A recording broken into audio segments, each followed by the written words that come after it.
Loading. All right, we are live as of right now. So I'm gonna refresh my Facebook, see if it's up. Oh, yeah. So if you go on my page, you can see the shit. Okay. So my friends, thank you for joining me on this last minute emergency. How are we doing?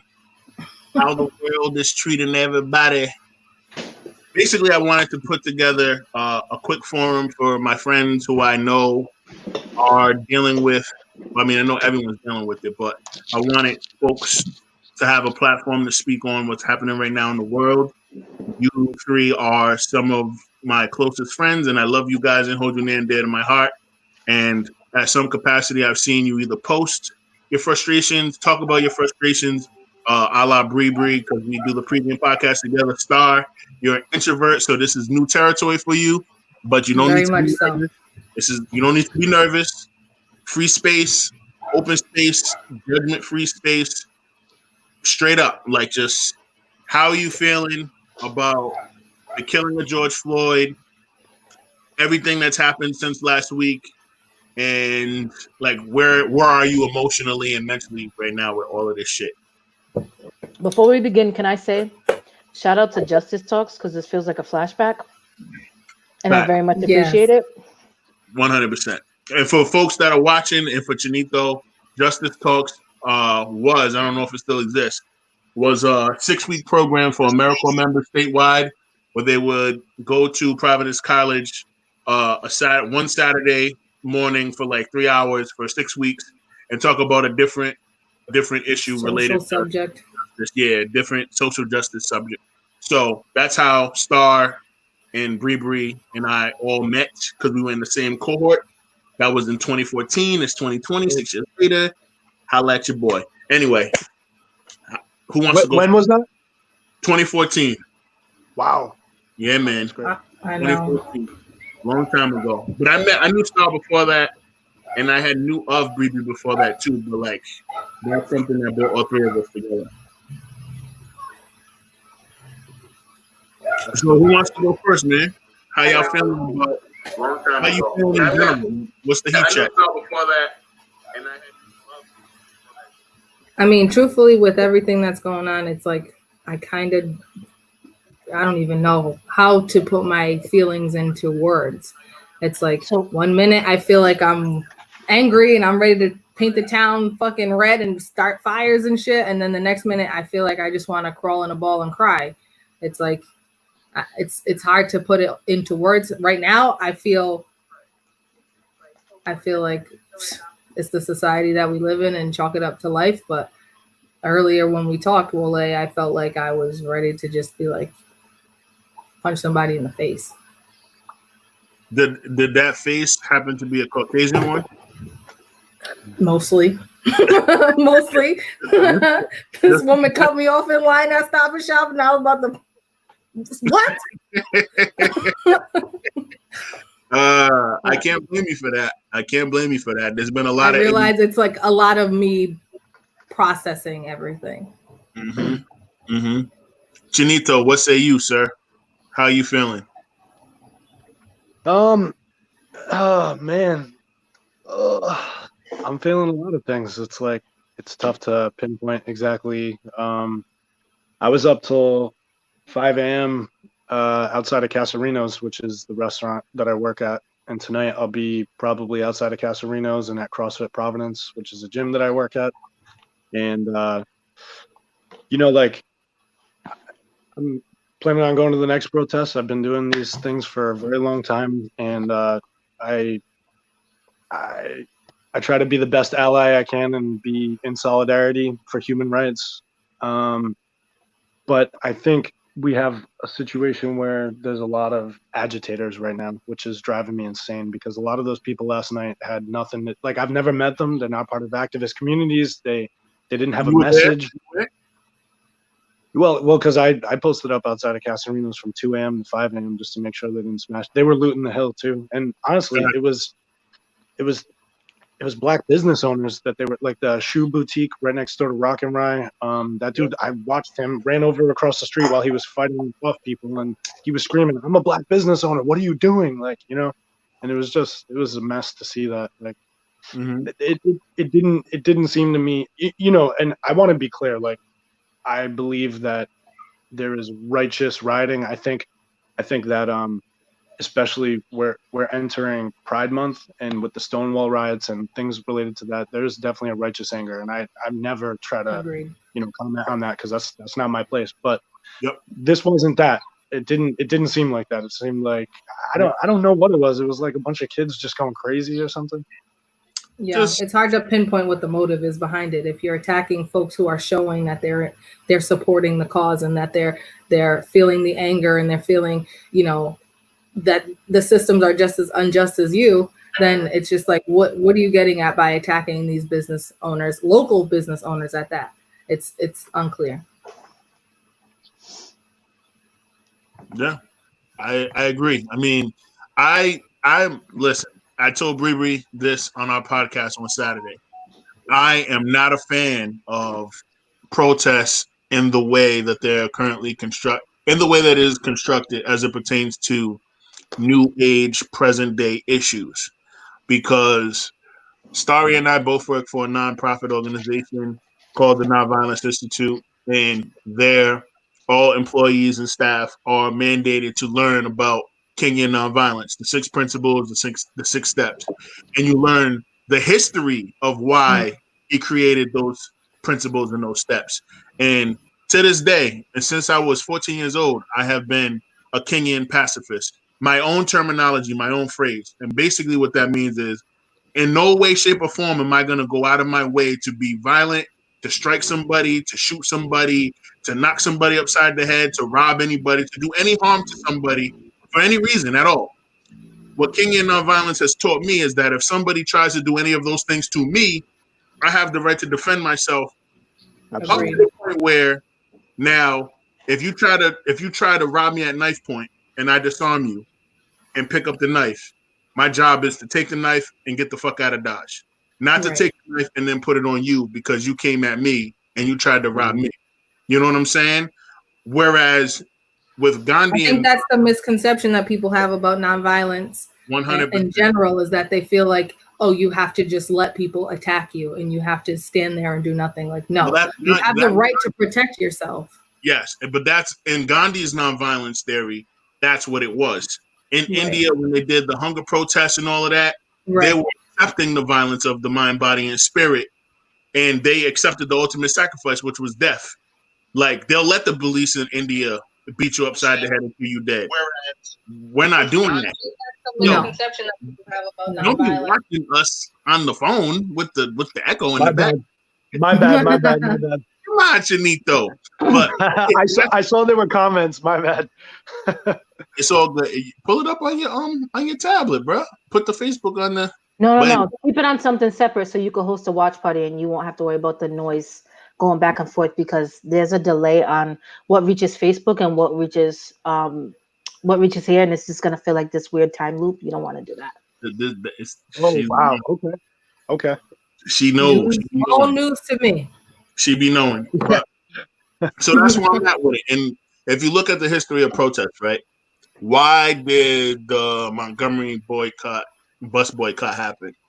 There was a fundamental problem with segregation in Montgomery, and Black people were not being treated fairly on the bus. So what did they do? They said, you know what? Fuck this. We're going to walk for 18 months, close to 2 years. We're going to walk, we're going to ride bikes, we're going to carpool. And what did they do? They crippled the economic system of busing. Right. They forced Montgomery to integrate the buses. So it was an economic blow to the city, to the municipality. What did they do in May of 1963 with the Children's March? The same fucking thing. You have Bull Connor, a rogue police chief, using his officers to terrorize Black folks in Birmingham, Alabama. I can't speak. Alabama. You got police officers, you got white folks that lynching Black people with impunity. No one's getting arrested. No one's getting charged. You got the 4 little girls who died in the Birmingham church bombing, And this motherfucker is sitting idly by like, oh, okay. And he had a tank. He had a fucking all-white tank in the Deep South in 1963. He had a white tank that he drove up in while his officers are beating black people, teenagers and adults alike to death. You know what I'm saying? So the Children's March, these kids who had to step up because their parents could not afford to go against their white bosses and their white supervisors. They had to make sure that they could provide for their family, right? So upwards of 10,000 kids step up. And over the course of 5 days, they overwhelmed the fucking prison system. Because from May 2nd to May 6th, they decided to go downtown and get locked up. And they overwhelmed the prison system. And the images that the media took that sparked national outrage all over the country, JFK had no other choice but to sign into order the Civil Rights Act of 1965 or 68 or whatever the fuck it was. He had no choice. Because you got children, you got 5-year-olds getting arrested in handcuffs, thrown in fucking jail, behind bars. Mm-hmm. And now it's all over the media. And so even if you're a terrible white person, you see that shit and you're like, damn, what if little Aiden, Aiden is like, the what if little Aiden gets locked up at 5 years old? You know what I'm saying? So that's where it comes from. So to see this bullshit, what happened on Saturday, I'm fine with that. I'm fine with it, even though I know that it's a means to an end. What's the next step? There's never a next step with this. There isn't. And the reason why the bus boycotts and the Children's March and all of this work was because they were dedicated to the cause and that they were going to continue to pursue the cause until they got results. I don't think anyone who was downtown last night is going to continue to protest and continue to be, an annoyance to our government and ask for change. Truthfully, they were just down there just because they didn't have nothing to do. Down there for entertainment, down there for clout, down there for whatever the fuck you want to call it. But they weren't down there for justice. They were down there for ignorance. To try to steal some free shit. I saw screenshots of Facebook posts from actual people that were down there last night, Latino men, black men, and I'm sick to my stomach. Oh, just so we clear, I wasn't down there for no George Floyd. I got my own interests and I got bills to pay, so I was just down there for me. I was trying to get a TV for my crib and steal free shit. Like, nigga, what? Got the new Jordans though. What? Like, no. Really? That's your MO? That's literally what happened on the Hill with and like I said, he's a black business owner. He was like trying to tell them, like, are you kidding me? Yeah, but at that point they weren't there for justice. They were there for, I need those new sneakers and I don't want to pay for them. So now's my opportunity. Bribby, what's your take? How are you feeling? Because we went on a little tangent, but it's an emotional topic. How you feeling, Bribby? I don't know. I feel like trash. That's the summed up way to describe it. I'm fucked up. I really feel like this has been something that's been bothering me for a while. This whole pandemic thing, I kind of put to the back of my mind and try to like ignore it. But things started changing, and I wasn't sleeping as well. And then this came to me in the beginning of last week. I found out about it after the Ahmaud Arbery situation and the Breonna Taylor situation, and I was just like, what in the whole entire fuck? Like, I know that this stuff has been happening. Just as you, then it's just like, what are you getting at by attacking? I know that this has been happening. We went over this, sir. I know that this thing has been happening, and but I'm starting to feel very helpless. And the whole point of like being stuck in the house and being not being able to do my job and see the students that I work with every single day in person. You know what I mean? Not being able to be that positive change that I see in the world. And it just like kind of took a hold on me. And towards the beginning of this week, I was really at a place of anger. As the week progressed, I watched things happen. I watched people show their true colors with different things. And I was just through. I didn't want to do anything. I mean, thank goodness I didn't have work today, but like, if I did, I would have felt even worse because I'd felt like I was letting down the kids. And this whole, I can't pass judgment. I can't sit here and say that the people who looted were did it for a specific reason or were wrong, but I know there was a collective of people who were there doing it. There are people who felt like they had no other option. This is how their voice was going to be heard. There's white people who came from other places simply because they know they can start trouble and won't have to worry about getting arrested. Fucking Wole was out there. Anybody who doesn't know Warwick is, they're this whack ass rapping group in Warwick, Rhode Island, who wants to call Warwick because they feel like they come from the hood, and they stood out there starting at like 11 something at night and decided that they were going to be part of this big protest, quote unquote. I saw the institute out there. The street workers were out there just like making sure, trying to deter everybody from doing the negative thing. And as I'm watching, I'm like, I hadn't made any statements about how I felt about it. I hadn't said anything because I'm trying to figure out what I can do outside of posting. Yes, I was at the protest. Did I need to post that? No, because I didn't go to the protest for social media likes. I went to the protest because I needed to be at the protest. I didn't post it for other people to see, because people who I want to be at the protest, I'll call them myself. Like, hey, you coming? So like, to me, like, there's a lot of, what's the word you like to use? Well, they shucking and jiving.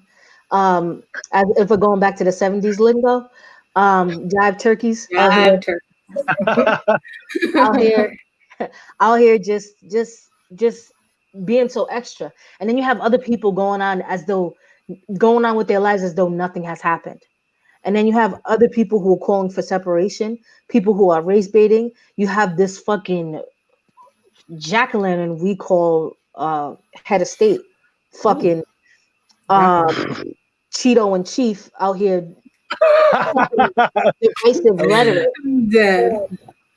Then you got people who are like, somebody say something, somebody say something, somebody say something. The people in power should know what steps to move forward, but I haven't heard anything. When's the last time you heard from the mayor of Providence? Today. Before that, this whole coronavirus bullshit. When did you hear from him? It was a Gina show. It was Gina and old girl from DOH. Right. Now, I'm looking at all this. Huh? Alexander Scott. There we go. Nicole. Yeah. Dr. Scott. You probably got a family, but we know how you feel. Now you do. We know how you feel. So all of this stuff happening. Dead. Her dreads be popping though. I'm not gonna lie. Shoot, they be looking nice. Her dreads? You want to smell her dreads? I want to smell her. Oh, hell her. Yeah. Hell yeah. You too? Oh, I don't know. She probably smell like latex gloves and shit. No. She smells like curves everything, and Motion's hair conditioner. Definitely. I can see the pink oil lotion in there. Yo, Bree, my bad. You know how I get sometimes. I'm sorry. Dr. Nicole, Scott, Alexander, whatever. Yeah, I don't know where it go, but love you, girl. Keep holding it down. Even though you're from Brooklyn, you're a Rhode Island native to me, and I would love to get native with me. You know what, Bree, back to you. Go ahead. It's a podcast, yo. We can't just be sad all the time. I'll go outside and smack a white person I see right now. He's on another level, girl. Anyway, next. I'm just feeling like I don't know what to do. I don't know how to feel. Like I feel angry. I feel sorrow. I feel helpless. And what I thought to myself is like, everything that I'm feeling, I'm just going to put it into planning for these kids. I'm going to put it in action to make sure I'm my best self, so that the future that we're generating, the future youth that we're generating, become adults who are fully functioning adults in society and are aware of the fact that they have a voice and they have a choice. And then I try to put things into motion and I get ignored. And I think that was the tipping point for me today, because I was like, are you serious? This is really what we're doing? Okay. So I'm here for the kids. I'm here for our future. I'm here for our communities. What are you actually here for? I can't figure it out. And then to see someone who, another thing that put me up there is like somebody who I trusted. Turns out they don't trust me. and it's reached into our professional realm. And that's to the point of where, like, that's the situation. Yeah. I'll let you be, feel how you feel, let you be how you be, but don't reach. So today I've been trying to put a whole bunch of things into process, and like, I'm like, even if I'm feeling this way about something, I can put it towards something positive, but there doesn't seem to be anything that I can do. So I'm feeling the anger come, and I'm angry that I'm angry, and there's nothing I can do with it. There's plenty you could do with it, Bree. I just think right now you're in a space of extreme trauma. Once.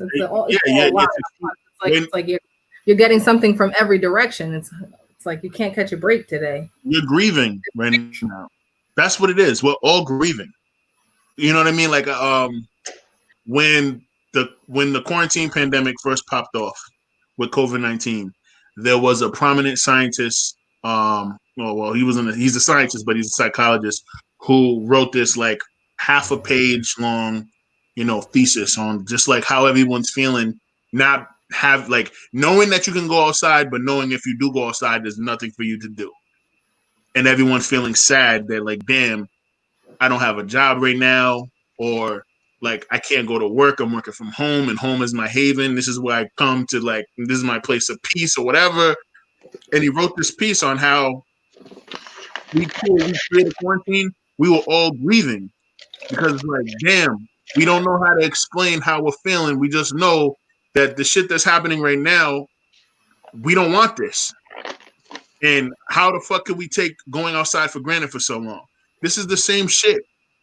Like, when I heard about the Ahmaud Arbery shit, I refused to watch that video. I'm not going to watch two white men fucking block off a black man from running in a neighborhood where he jogs all the time and then shoot him in his chest till he's dead because he allegedly was breaking into, unfinished houses. I couldn't watch it. Only reason why I watched this George Floyd shit is because, like wildfire, everything on social media on Sunday was George Floyd. I couldn't escape it. It was everywhere. Just like when Nipsey Hussle got shot. Just like when Trayvon Martin got shot. It's in your face. You can't even go on YouTube without refreshing your YouTube account, without seeing CNN, national news, protests over George Floyd. Who was George Floyd? 10 facts you need to know, and all this bullshit. I'm like, what the fuck? Who is this guy? I think at some point, because everything's always so in your face, everything's so readily available on social media, that at some point we will become immune to all of this. Desensitized, and that's the problem. Is you should always have an emotional reaction to seeing somebody die, and the fact that so many people have shared it. You want people to know what's happening, but at the same time, you're leaving a legacy of this person being in their last moments when somebody took from them more than anybody else has taken from them in their lives. And for the family to have to go everywhere, look everywhere, and the first thing they see is everywhere they look is their loved ones' last moments. Their loved ones having their lives taken away from them. That shit is traumatizing. I don't want to become numb to seeing black men, black women die in the streets. I don't want to become numb to seeing anybody die in the streets. But the amount that I've seen so far, I'm loving the fact that it's illuminating the truth in our society, but at the same time, damn. I feel you. My rebuttal to that is I've never felt, nor will I ever feel desensitized. I just pick and choose when I reach my limit. You know what I'm saying? Like, Ahmaud Arbery was killed. His video, his death, this motherfucker Eben, welcome to the party, you late bastard. You stay silent because I'm in the middle of a thought. I think that it's not time for you to figure out where you know the nigga from. We dead all that. But I think that, yo, pre-K at John Arthur Elementary? No, we're not doing that right now.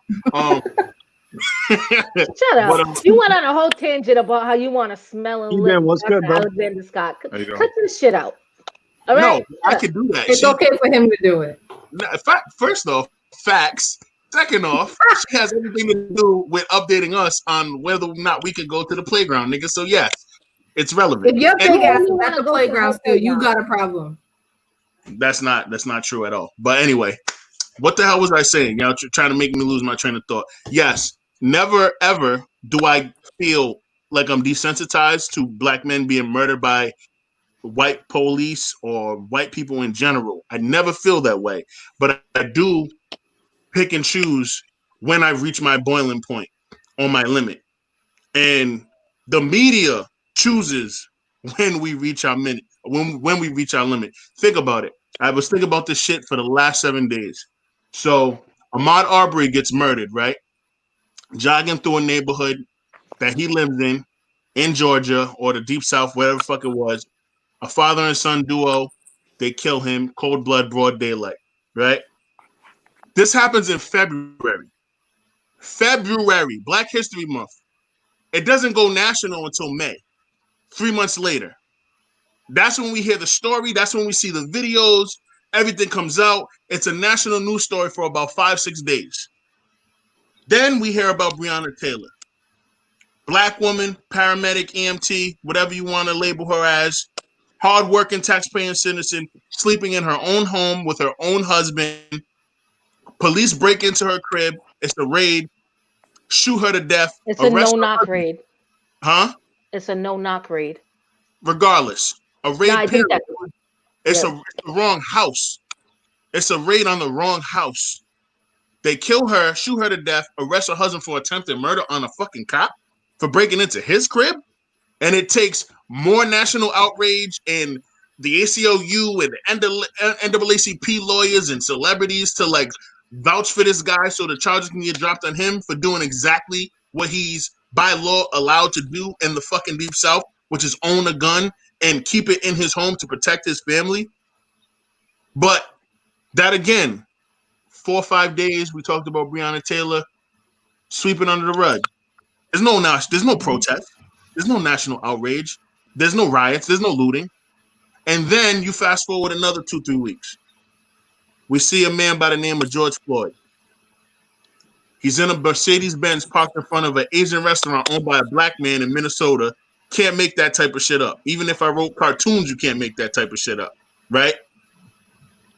Police pull up from the street right across, walk up on him, start engaging in a conversation with all the occupants in the car. They make the men and women that are sitting on the passenger side of the vehicle step to the curb. Officer Derek Chauvin, that piece of shit, that racist, has extra words with Mr. Floyd. The next thing that we see, he's being walked across in cuffs against the restaurant that his car was parked in front of. A couple minutes later, they walk him across the street to the squad car. After that, we know what happened. 9 minutes of that officer's fucking knee on his neck until there's no more life in Mr. Floyd's body. Killed him, dead. Asking for his mother, who was deceased at 46 years old, because he was in fear for his life. Now, we saw the video of Ahmaud Arbery. We didn't protest. We didn't loot. We didn't steal. We didn't burn police cars. We heard about Breonna Taylor. We know all the details. We read the story. We know everything that happened. We didn't protest. We didn't march. We didn't loot. We didn't set cars on fire. We didn't break into other people's shit. None of that. What makes George Floyd's story so much different from the first two? Or from a Trayvon? Or from a Ramali Graham? Or from a fucking Eric Garner? The difference is the media has absolutely nothing to talk about. And they are putting this shit in our face every chance that they get. We already know that the same laws that keep Derek Chauvin from getting charged and arrested the day that he killed George Floyd are the same laws that allowed that father-son duo to kill Ahmaud Arbery with impunity and not get a fucking arrested until 90 days after the fucking murder was committed. It's the same system. It's the same fucking shit. So why are we just upset about the thing? Why are we upset about it now? What's different? Why are we protesting now? If black people were really about this shit, if black and brown people were really on their game, we would be protesting every fucking week. Wear their ass down. What did I preface this whole conversation with saying? People that lived in the civil rights era, Jim Crow, Montgomery, Alabama, they didn't ride the bus for almost 2 years. They crippled the system economically. How many people are real enough to say, you know what? If the 14% of black people in this country said, I'm not going to work for at least 6 months willingly, what would that do to the economy? If all the Asians and all the Latino people joined us, what would that do to the economy? That's how you hurt this country. You can't hurt this country by burning a police car or two. The fuck does that do? Because now, your goofy ass, on Friday, when the protests happen again, you're going to have military people in there locked and loaded with rubber bullets, ready to shoot your ass in the fucking head. They're going to be locked and loaded with the tear gas. They got more tools than we. I don't give a fuck how many legal guns you got. They got AK-47s. They got AR-15s. They got tanks. They got fucking Humvees. Nigga, you're going to pull up with your little 45 and your Toyota Corolla. They're going to laugh your ass off the street. You know what I'm saying? So, to me, that's part of the reason why this looting shit is stupid. This protesting shit without any follow-up plan, it doesn't make any sense. You're doing all of this shit. You're mad for 3 hours and your voices gets heard and a couple of y'all protesters get on the news, on the local media, and then what? Who do you know on the legislation? What council people do you know? Can you call Mayor? Do you know his deputy chief of staff? Do you know your local senator? No. What are you going to do on a policy level for change in your neighborhood, in your community, in your city? You can't do shit because you don't know nobody. In Rhode Island and Providence, this shit is not it's not an issue in Providence. People do not get choked out by the police in Providence. People do not get choked out by the police in North Providence, East Providence, South County, none of those places. And those are some of the most racist places where cops are. And you still don't get choked out by those people over there. It's a non-issue in Rhode Island, but we have to be in solidarity with our brothers and sisters everywhere else. You know what I'm saying? So, like, for me, you have to pick and choose when you're going to protest. And when you do that, you better have a good follow-up plan. Because if your follow-up plan is, all right, we protested on Saturday, let's do that shit again next Friday. Tupac said, all you're doing is making noise. And once you get to a certain age, you ain't going to be fucking, you're not going to have the energy to buck no more, dog. They can't silence you when you're in your early 20s.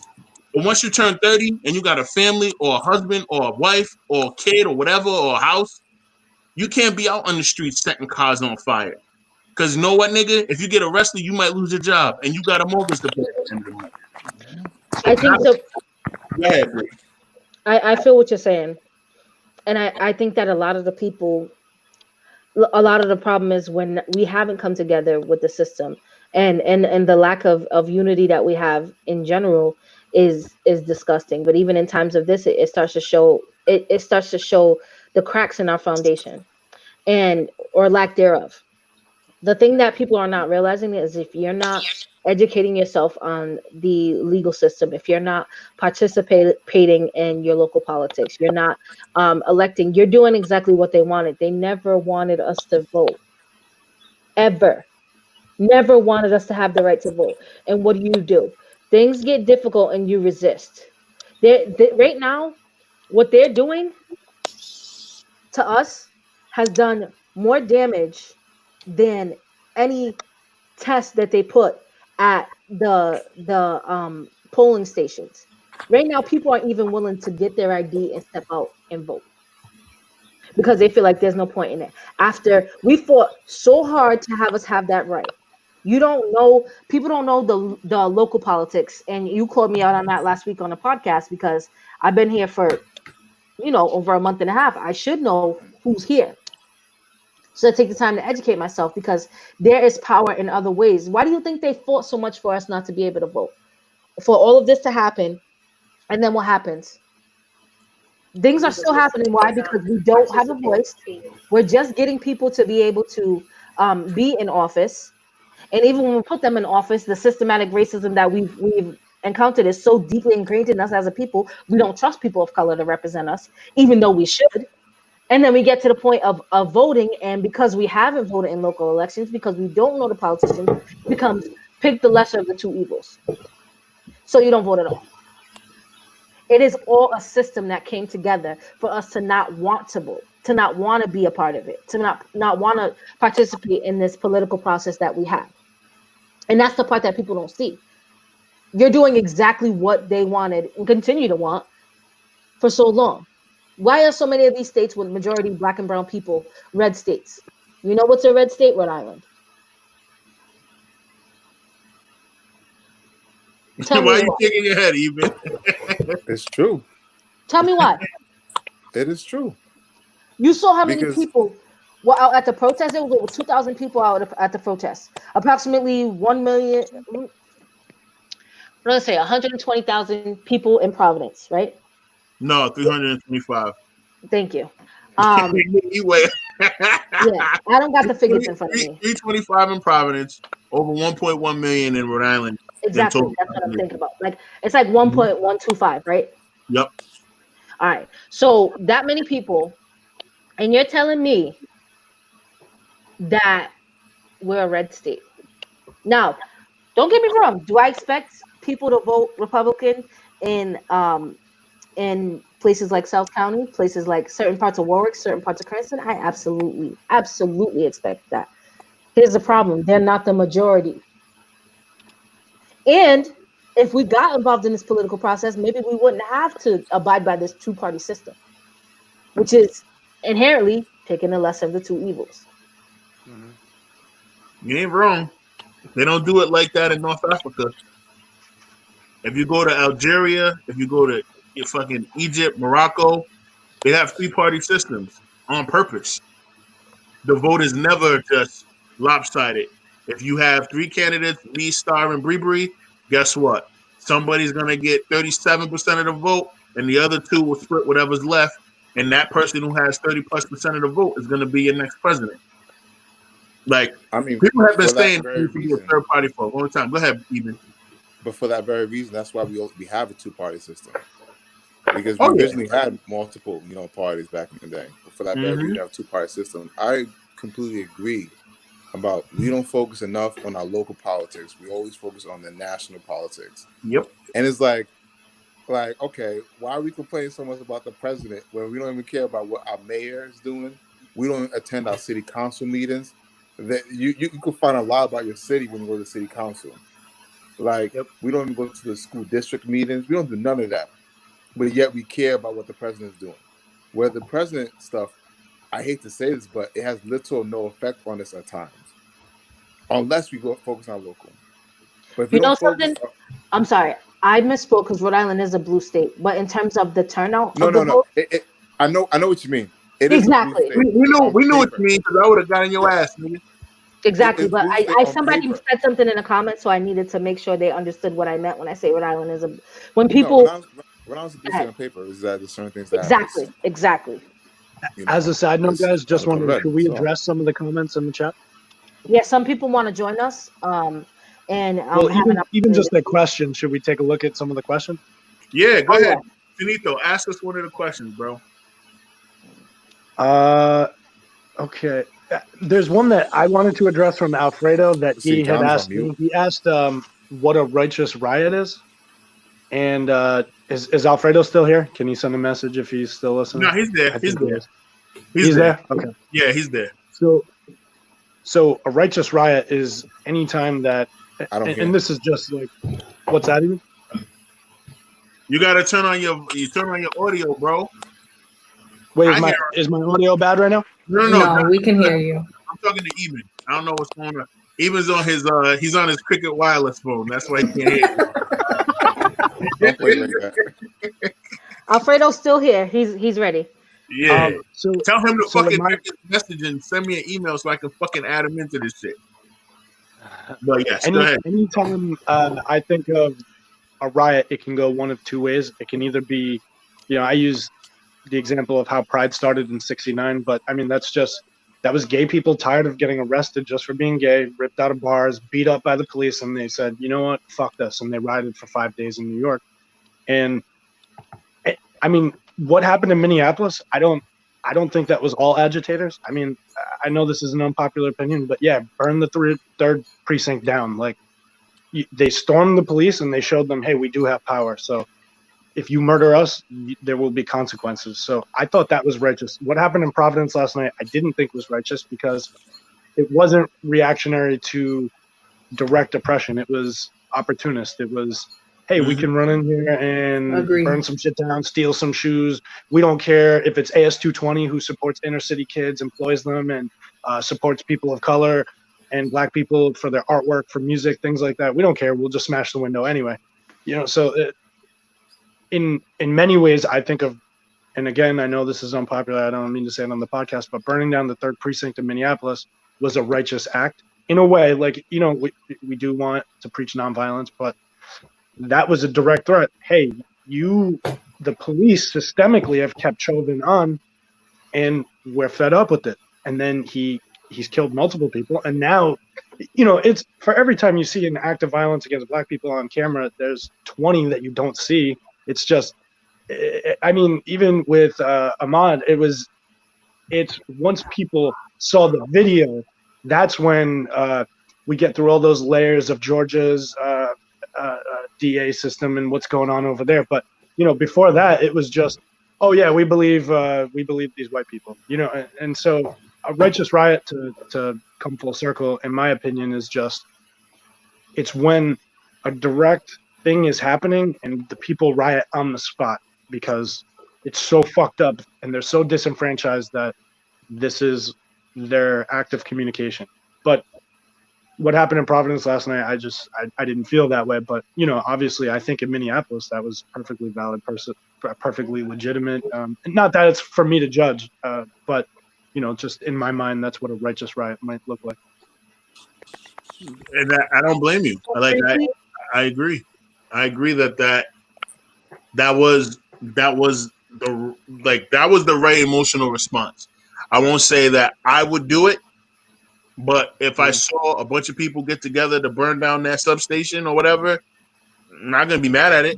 That's what I'm gonna keep it moving. I'm gonna be like, oh, okay, you got that, and my go on home because I'm not with it, and I ain't in it. Like, if that's what Derek goes every day when he clocks out for a shift, and he knows he just terrorized a bunch of black folk, and he's wearing "Make Whites Great Again" hats. Like, these motherfuckers have stopped being great since they forced us all to be over here, including you, Chinito, because you Chinese and y'all built the rough fucking railroads. Listen, burn that shit down to the ground. I'm gonna be like Ruby D at the end of Do the Right Thing. Burn it down, burn it down. So, go ahead, Bree. Looking at the comments, Alfredo does not agree. He says that makes no sense. He says, how can a community riot on the spot when the community is not there? ¿Qué pasó? The community showed out. In Minneapolis, they showed out. I don't think. Wait, read that one more time. I don't think he fully understands what you mean. What he said is that makes no sense. He said, how can a community riot on the spot when the community is not there? He's talking about. I don't think Chinito means instantaneously, like we're gonna go and riot right now. But I think what he means is there wasn't like a lapse in time. They all made a decision and they all showed up in that moment to go ahead and perform an act of protest and riot. And I think Fredo's taking it too literal, like on the spot. Like, no, not literally, like right after it happened. I don't think that's what Chinito was getting at. Well, in the Stonewall situation, which is not related to I only brought that up because it's Pride Month, but in that situation, they actually got together. They ran to each other's cribs and said, "Look, I'm gay, you're gay. Like let's fucking burn this shit down. The cops just beat the shit out of us again. We're tired of it. This is unfair. We get arrested for being the way we are. We have no representation. There's nobody that looks like us in mayoral staff or in city council. We feel like we have no voice. So here's what we did." And in Minneapolis, they kind of did that too. Like I don't know. I think they got together real quick and they were heated and they burned down the police station. And I mean, again, I'm not necessarily condoning burning down every police station, but I mean, if that's pretty clear, like people have this like, and I'm sorry to take over the conversation, but people have this good cop, bad cop narrative. Man. Get your shit off. I think it's a bad narrative because anybody can be a good person and a cop, but if you know that Chauvin killed 5 people and had 18 complaints and all this shit, and you work with him and then you watch him kill another man and then you don't step in, and so at what point are they good cops now? Like, I don't understand how. If you like, a cop should be the person to fight this injustice more than anybody, and if they're not, they can't be shocked when the people burn down the precinct, when they name's being all around sullied. the country. What'd you say, Pop Up? I said the name's being sullied. Mm. Like they made it. That guy made it harder for every cop to do their job properly. Your main thing is to protect and serve, even within amongst your own brethren. If you let's call it what it is. But my thing is, on paper, protect and serve. On paper, and terrorize and murder should be their new tag nationwide. They should be obligated to call things out within their own ranks, and to have the freedom to call it out within their own ranks. But there's always a system where you call it out, you're a snitch and all that stuff, and it's you're demoted. Right, you put on the graveyard ship. Moved to another place, and then your petition for you that you're the one who did this stuff and everything like that. You get blacklisted, and your life goes all the way down. So no one wants to take that route. But like, there needs to be some way to make this. Don't normalize the bad stuff. Like, there needs to be some way where they could be able to address the wrong stuff, because this stuff should not happen. It should not take all those complaints. I blame the DA too. Like, how you allow these complaints to slide out? But you're not. The problem is you're not doing your job. That's the bottom line of it. You're not doing your job, and I think that. Sorry, I don't mean to cut you off. No, you good. But in terms of what we're saying, like, I will never equate property with actual human life. Mm-hmm. So if you're asking me, if somebody went out and decided that they were going to shoot up all the police and stuff like that, I wouldn't call that rioting. I wouldn't call that rioting. What I would call that is somebody who went out and decided to kill the police. That's not rioting. To me, what happened last night was level of I want to get this for me type of thing for the majority of them. It was people who wanted to rile up emotions. I'm never going, as much as I love the fact that we have Black business owners, and people should have been, if you're going to destroy any property for the sake of making your voice heard, destroy property that's not in your community. Now, am I personally someone who will go out and riot? I don't think so. I don't think that's the way to go. If at some point we needed to do that in order to get our message across, it wouldn't be that I'm going to look for sneakers. It wouldn't be that I'm trying to destroy every business that looks like they have more money than me for the simple fact that they look like they have more money than me. Mm-hmm. It's not fair. And when we talk I think it's just to destroy. It's not about who owns what or what, because at the end of the day, like, if you're mad, you're mad. It's the anger, like, it's the anger of the nation. It's like you're just upset. I feel what you're saying, but like, my thing is, you won't. If you trip over something, you're not gonna shoot yourself in the foot because your big toe got stubbed. You're gonna move whatever you tripped over out of the way. Look at Fredo thinking about. He thinking about it. He's like, well, I guess. I like that, Bree. That's strong.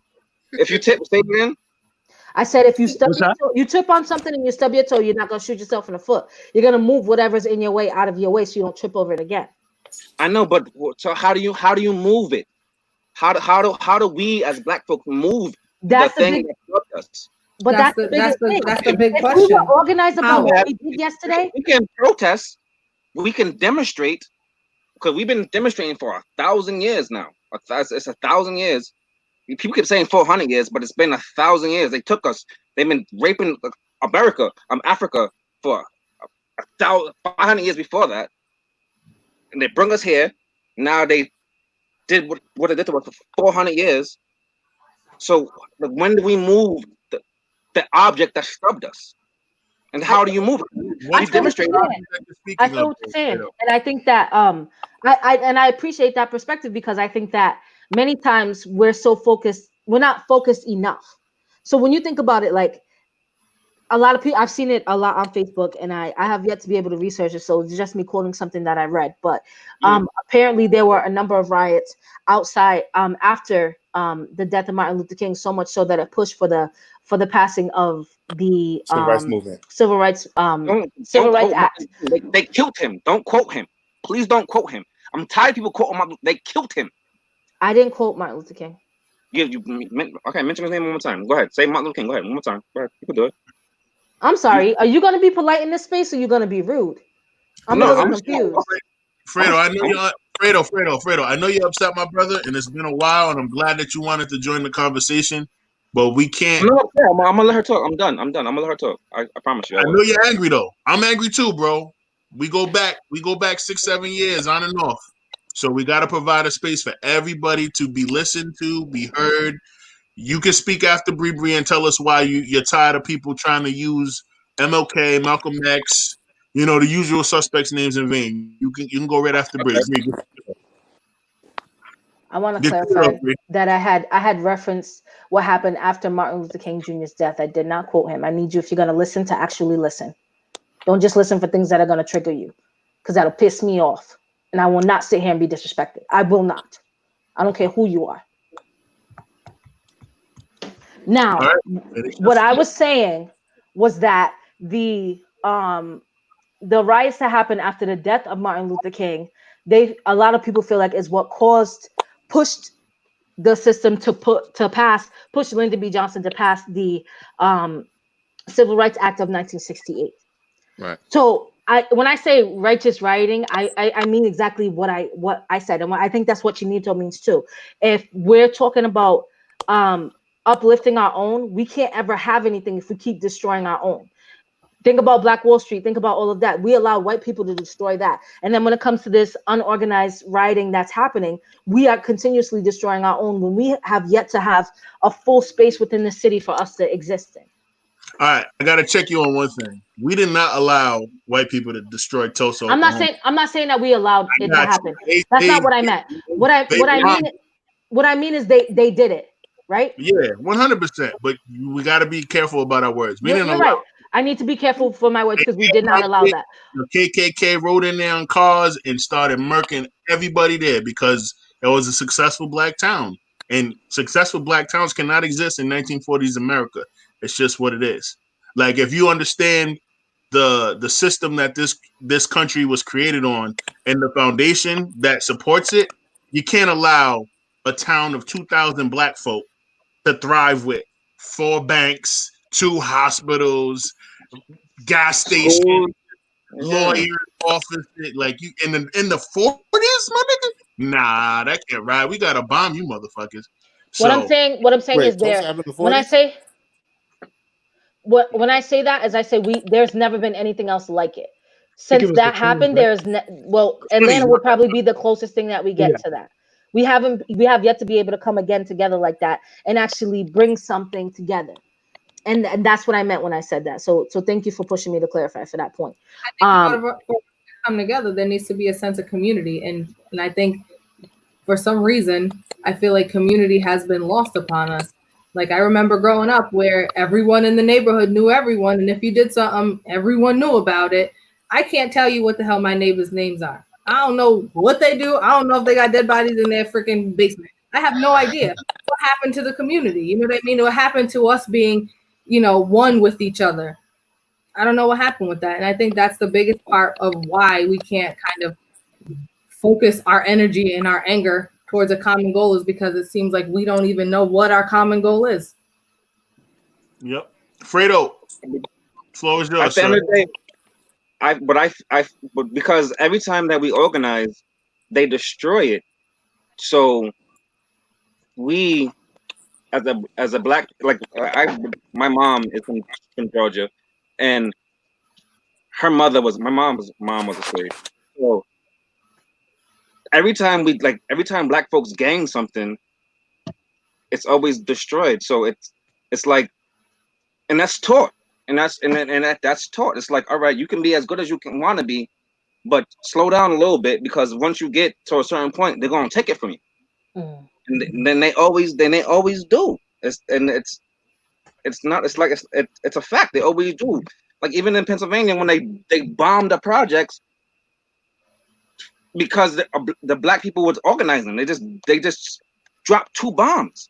Like why? Like they always do it. And because they felt like it. Yeah, and then remember when they took, wow, what year was that when they had the black bank and then everyone invested in the black bank and they stole the money they took the money from the black bank? What bank? Well, I'm gonna Google this right now because I remember. I'm like, but Fredo, that's the thing. Black people be asking these questions like why and how and like what and what. Like we know why, bro. We know why. Listen, but my thing is like, when is enough? And then what can we do if we when we organize and we're productive, and then they just destroy what is productive? And I'm not saying like be uber violent. I'm not saying just be uber violent, but or violent in general. Do you want violence? Yeah. What happened? Do you want violence? I don't want violence, but at the end of the day, this country was built on violence. 100%. All of the stuff that we learned in terms of the writing and stuff like that, we learned from white people. Yeah, it's built on violence, and we're like, we don't want to be violent. We just want to build us. We want to have our own thing. Let us have our own thing, and every time we have our own thing, they take our own thing and then they destroy it and they burn it to the ground. That's like because Sorry. I'm sorry. Go ahead. No, I think that's because they recognize that economic power is true freedom. The freedom to have our voices heard in the political sense, having economic power, that's true power. So if ever we feel like we get too big for our britches, they're gonna try everything in their power to shut things down. Why do you think they haven't done reparations? You know what I'm saying? So everything in the next 3 to 5 years is gonna be digital. It's gonna be digital. So as of now, everything is paper. Everything is brick and mortar. So if we can burn it down now before it gets digital, because you can't burn digital. You can't do that. Like I just finished my investment class. Like I just did that last month. It's going to be a thing. It's going to be no money. Paper money is not going to be a thing in the next 5 years. It'll all be crypto. Shout out to you for that consistently being educating yourself as a person, because financial literacy is one thing that we are severely lacking. What's going on there? That right there is kudos. I be trying. Like I be trying, but at the end of the day, it's like even in that realm, it's so hard to get into that realm. Like they make it so hard for us. Do you and Star, when y'all get to a place after you get 4 or 5 years of experience, start your own firm, bro? Fuck asking for permission to do what you love. I didn't work for. You will be partners like Anthony Mackie and Samuel Jackson. He's so argumentative and he got a bald head. That's good because not because he got a bald head. I want to be in business with somebody whose forehead's bigger than mine. What? Oh man! Pew, pew, pew, pew, pew. No, that wasn't no Kevin Hart guns. That was like Future 2 Chainz. I don't why. Like I don't know. I'm like I'd be so frustrated. Like I don't know what to do, bro. I'll tell you what in life, period. Like in life. I have a handicap. I have a felony. Like I have a handicap, and I go to school. I'm trying to better myself, but it's almost impossible. They make it impossible to move forward, and it hurts. It really hurts because it's like, even if I get to the point where I can make it, they move the goal line. It's like, all right, no, we're not, no. Oh, you have this, but won't take it from me. It's now, it doesn't matter no more. And you got it, but now you got to get something else. And it's like I understand the frustration. Like I don't condone violence, but when is enough? Like we can protest. We can not spend money with you guys. Literally not spend money with you guys. But we haven't done that though. But we don't do that. That's the problem. We don't do that. You made the example. We did it. We did it. Past tense. But there hasn't been anything in current society where we've all come together and decided we are not going to provide financial, economic benefits to XYZ place. We haven't done that. Guys, one person at a time. Yeah, don't talk about it. I'm sorry. Go ahead. No. Let me. I was in agreement with Wole that it hasn't happened in current society where the brown community. I'm gonna say brown because that encompasses a lot of ethnicities, whether they know they're brown or not. Okay. We haven't all collectively, like going back to the bus boycotts. Collectively, everyone did not ride the bus collectively, whether it was raining, sleet, snow, whatever the situation was, whatever the weather conditions was, whatever. You broke your leg, well, guess what? Crawl to work. Like, you know what I mean? Like these are situations that I don't think that everyone is committed to. And that's one of the biggest things, that in order for us to see change in our society, it has to be economic impacts for there to be any sort of policy made. There needs to be some sort of default in our economy in which we don't purchase from wherever. We stop doing such and such. And to rebuttal that, my great aunt did that. So why do I have to do it? She did that, so I don't have to do it. So I don't understand. Like, she did that in hopes that you wouldn't have to do it. Exactly. So why? So you live here still right now. Listen. First and foremost, bro, if you're not going to acknowledge where you live and the country that you reside in and the country that you pay taxes in, the country that locked you up, then you're already at a disadvantage mentally. And it's not really, because I understand where I'm at.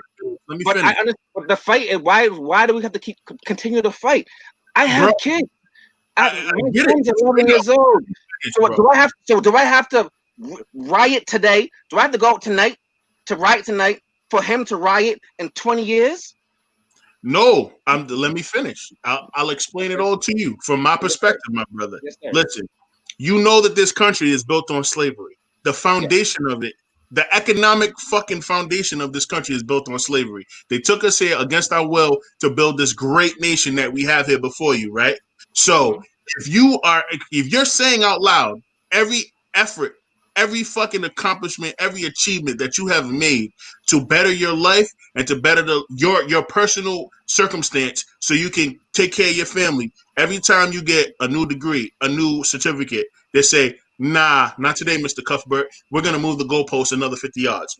Get to this 50 yards, maybe shit will be different for you. You get that 50 yards, and they're like, nah, Mr. Cuthbert, we're going to move to a new stadium. Now, you got to move to the district where the new stadium is, and if you move to that district, then we're going to let you play in our stadium. You move to the district for the new stadium, and then guess what? Nah, actually, we're going to move the team. You know, there's been a merger, so we're going to go from Rhode Island, and we're going to go to California. Now you got to get on a flight and move to California. If you're telling me that every time you are trying to make progress and you're actively doing the work, there's an issue with the systematic foundation of where you live in this country, here is not the place where we need to be.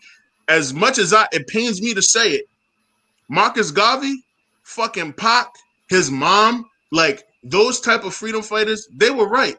Akon and modern, they're right. We can't build economic wealth and be great here. We gotta go back to Africa. Yes, nigga. I'm Panamanian. My mom was red. What? Where? How do you think your mama's mama got to Panama? My dad's dad died. Yeah. Like, how do you think he was native? They came up with a boat. What did they do to the natives? They don't even want to cut y'all a check. Y'all were here first, and they said, nope, we're going to take this, and guess what? We ain't going to give you no money. But you do realize the Africans don't want us. Fuck them. Fuck them. They got nothing to do with them. Your skin is brown, bro. They don't that's a different fight. Now we got to fight them. But no, you don't have to fight them, because when you're there, you're there. You can go back to Panama. You can go to the Caribbean. You can go to fucking Jamaica. Have you been to Panama? Starvey, you've been to Panama. I have. Was it a luxurious situation when you went there? Was it luxurious? I'm sure I plead the fifth. I'm sure it wasn't. But the money, the skill set that you have, the knowledge that you have, you'll be a billionaire there in 2 years, and there'll be no resistance. And then you could come back to you. But then you could come back to the U.S. as a millionaire who's self-made in Panama, and they're gonna kiss your ass. That's what you don't understand. You think they fucking with the sheiks and the fucking princes from Dubai and the United Emirates when they come to this country? Hell fucking no. Those dudes are self-made or princes and fucking offspring of these oil billionaires, these car motherfuckers. And they come to the U.S. and they get treated like royalty, even though they smell like shit. They got weird sexual fantasies and all that, but they're billionaires. I can't agree with you on the whole leaving the America thing. So if you don't want to leave, then your only other option is to get familiar with the people who create policy for the area that you live in. If you don't want to do that, then we burning shit to the ground. That's what they're doing. That's people are burning it to the ground. You have to. There's gonna be some change. No, that you're talking about the rioting and shit. I'm talking about the policy makers, because that's the only way the system gets changed. And the system already is fundamentally flawed. It needs to be deconstructed. It needs to be burned down to the ground. You're not burning down the system because you broke into the fucking Providence Place Mall and looted the iPod store, my nigga. Sorry, that's not how you get systematic change. You want systematic change? Blow up the fucking State House. That's how. You know what I'm saying? Shit like that. That's real anarchy. And you know what? No one has the grapes to do that. So burn down the third precinct. Huh? I don't know about this burn down the third precinct. I'm saying it's not gonna happen. It'll never happen because people don't have the grapes to do that. And again, we're not disciplined. But at the end of the day, I think they do. What are you talking? I think they rioted last year. It's a riot every year. This is not a new thing. What changed? What changed from last year's riot? Nothing. What do you mean? What changed? What changed locally? What changed nationwide? Nothing. He's talking policy. What policies changed? What changed? No, I'm saying what changed in the world. Period. Not just the policy. What changed? There were black men that were killed by the police last year. There's been like over 100 black people that killed since Kaepernick knelt. What changed? What changed? Can I? Go ahead, Bree. I didn't want to interrupt, but what I'm seeing is that for someone who has zero respect, some respect matters. So at some point we became complacent with the state of black people in America, and we allowed those silent transgressions to continue because it was not as bad as having dogs and hoses turned on us. And then we didn't always see everything that was happening. We were on the front lines. The Civil Rights Act of 1968, as powerful as it was, it built a sense of complacency, and that we got the voting right till we made it. The problem is that they were slicker than that. They built other things into it in order to reinforce the system that they built in order to keep us down and keep us from being people. And I think the reason why we have to continue to march is because we're not done yet. Fortunately or unfortunately, we're not done yet. The reason why we have to continuously educate. Finish line though. That we don't know what a finish line is. It's just like you getting your education, increasing your opportunities. Your goal is just to be better than you were yesterday. Okay. So what are we continuously doing to make sure that the stuff that happened in 1908, the stuff that happened in 1940, the stuff that happened in 1968 don't happen again? The thing is, we've removed ourselves from history and we allowed them the power to write our history in the history books. And the widespread belief is that everything is okay now. And the fact is, it never has been okay. And that's why you start to think that like, oh, well, all this has happened. Why isn't it fixed? Why isn't it done? Because we're not done. We couldn't possibly be done. There is so much more work to do. And Wole, I'm going to have to disagree with you because in the terms of like moving to Africa, that is part of our community where we have a divide, because no person from Africa wants their children to be associated with those Black Americans. Yeah. Like, Let's be for real. That's fine. You disagree, but it's not up to them. But here's the thing. Yeah, go ahead. Here's the thing. America, though we're in debt, quote unquote $3 trillion with the I can talk about money all day, but It's definitely though more it's at $3 trillion, there is a very much influence that the United States has on our society, our global society as a whole. And we face racism in our global society as a whole. If you take a look at Africa, majority of the African countries, what's happening is, in order to rebuild the infrastructure and all those things that Europeans have ripped away from Africa, what they're doing is they're taking loans from China. Yeah. Now, those loans from China are sneaky loans. They feel like there's something that would help to build the economic status of these countries and things like that, but they're not. They're predatory loaning practices for that they're focusing on an entire continent. So yeah, and once they can't pay it, they take it over. When we think about that's what they're doing. And when we think about the world and how they view Black and brown people in general, we have to tackle that as a whole. So running to Africa to me is not to say I'm not talking about running. I'm talking about having dual citizenship, building your wealth there, and then coming back here. So let me be clear on that. There's plenty of Africans, there's plenty of African Americans that have schools, businesses, and have built in Africa, live here, go back and forth, no problem. That's what I'm talking about. Yeah, so and I feel that point. If you're talking about there being a glass ceiling or a hard ceiling for you to be unable to be able to progress your career or your status or your privilege or your wealth here as a Black person, that is a place that you can do it. It doesn't matter, or you could do it elsewhere in the country. If you have a skill set that they don't have, because we have all the resources here. We have, quote unquote, one of the best education systems. We have, good universities, whatever. So if you take the knowledge that you need, go over there for a couple years, build your shit. Fredo, really? What happened? We can hear your video. That's you, bro. Oh, that was Bree? My bad. I apologize, Fredo. So he had the guilty face. That's why. No, he was like, he was looking off camera like, what I do? I'm trying to refresh my drink real fast, a little bit. I'm going to order me a drink, and you making me feel guilty, but ordering a drink. I cannot deal with it. Fredo, speaking of, I have your wine cooler. What? The ones you did not steal from my party. Damn, Fredo was there. I'm wilding. I should have been there. Fredo came.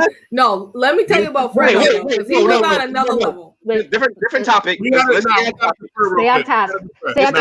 And here's the thing. I think that we need to change. Stop focusing on America and focus on changing the world. And I understand what you're saying, but I think what Alfredo took from you.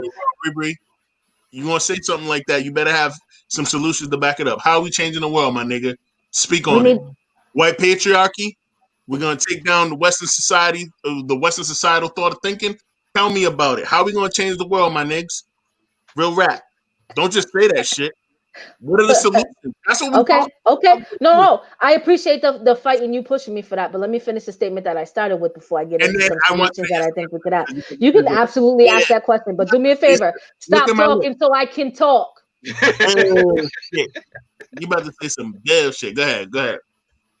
I think when you said what you said about us going to Africa, I think the widespread understanding of what you meant was that we just need to go to Africa and all our problems will be solved. And I think, Fredo, you can correct me if I'm wrong, if I can call you that, but that you can call me that. Okay, so that's what it sounded like. It was like, let's just go to Africa and that's it. And that's the solution. What I took was that, you have your skill set. Dang, she's still talking. Everybody shut up. Well, she asked me a question. I'm sorry. You want me to read it how I felt about what he said to me? Mm-hmm. So what I took as is like, all right, you're so beaten down and trodden here that you need to leave. That's what they want us to do anyways. You need to leave. Like, you take your skill sets. We don't want you here anyways, and leave. And it's like, why? Like, why do I need to leave? Like, where I am? I didn't. You were born here. Like, I don't know why I'm here, but I built my roots here. My family built their roots here. At the end of the day, like, I don't know why my mom and my dad are here, but they came together, made a union, and now I'm here. But now I have to you have to force me out to leave. And it's like, oh, well, go to Panama, go to Africa, go to where you came from. That's the same thing. Go back to where you're from. You don't like it here? Go back to where you're. That's what they say. Go back to where you're from. It's like, all right, well, if you believe that, then I guess sure. I don't know. But it's that rhetoric. It's that go back to where you're from rhetoric. Go back to it. It's like, all right. No, I don't.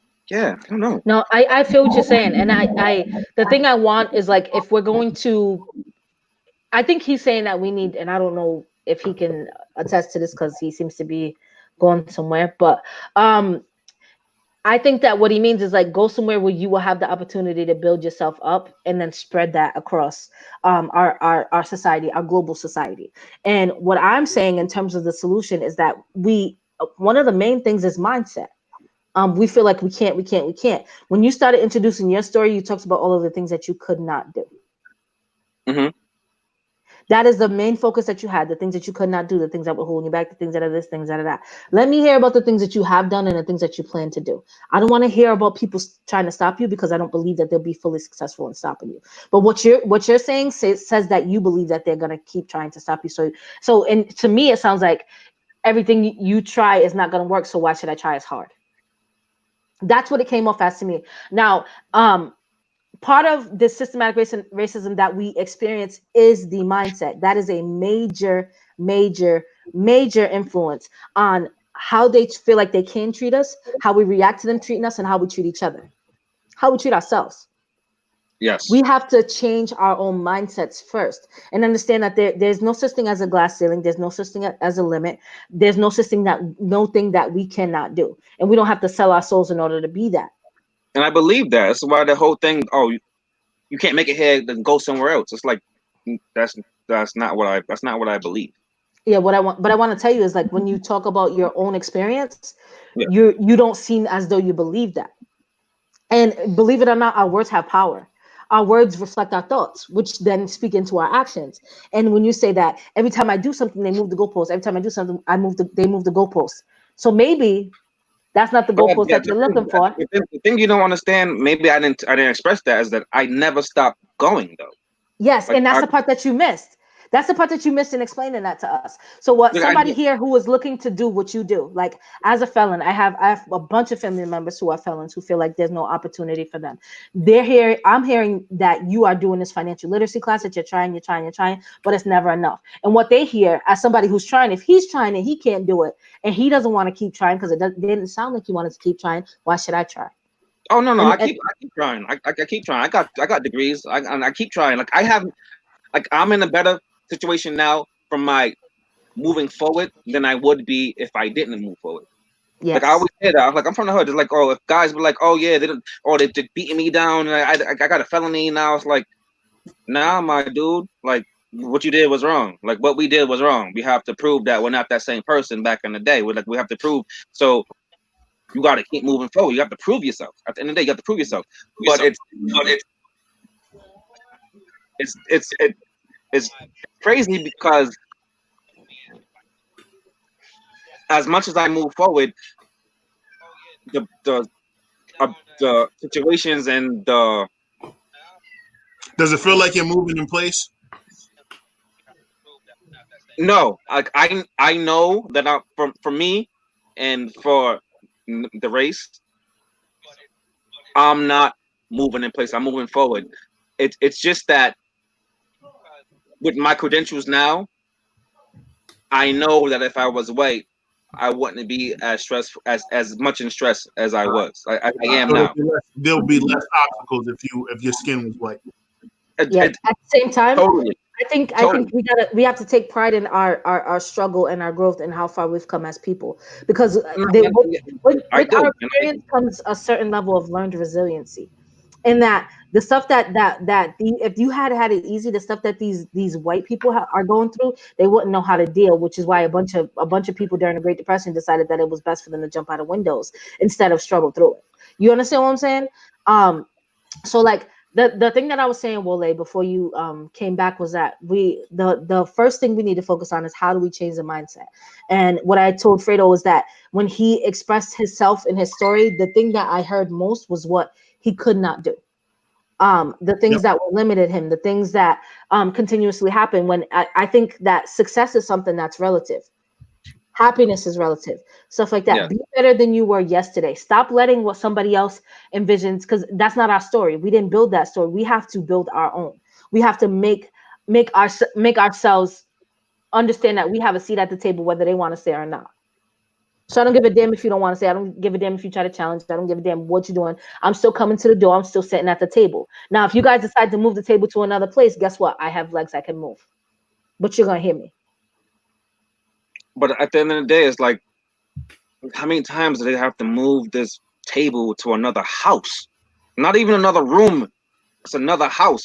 I have to leave this house. I had to travel a mile down the road. When Billy, they gave Billy a scooter. Billy has he's born with a scooter. He could just shoot to the house, and it's like, I understand. Like for me personally, it'll never change, bro. That if you want to hear from me or the goofball president that runs our country or the mayor, it's not going to change. It's going to be that way. But that's my thing. And my thing is, if it's never going to change, you can't be upset with people who are frustrated with the system. Like if it's never going to change, and we're still here, they want to burn everything down to the ground, just because not everyone can afford to move to Africa, to move to Panama, to move to Brazil, to move to Canada. Like let's take that off the table. You burn everything down in your neighborhood. Now where do you go to eat food locally? You burn all the boutiques, all the shops down. Now you're forced to go to the Warwick Mall to shop. Why not? If you burn everything, we're back to Native Americans, and we're going to live from the land.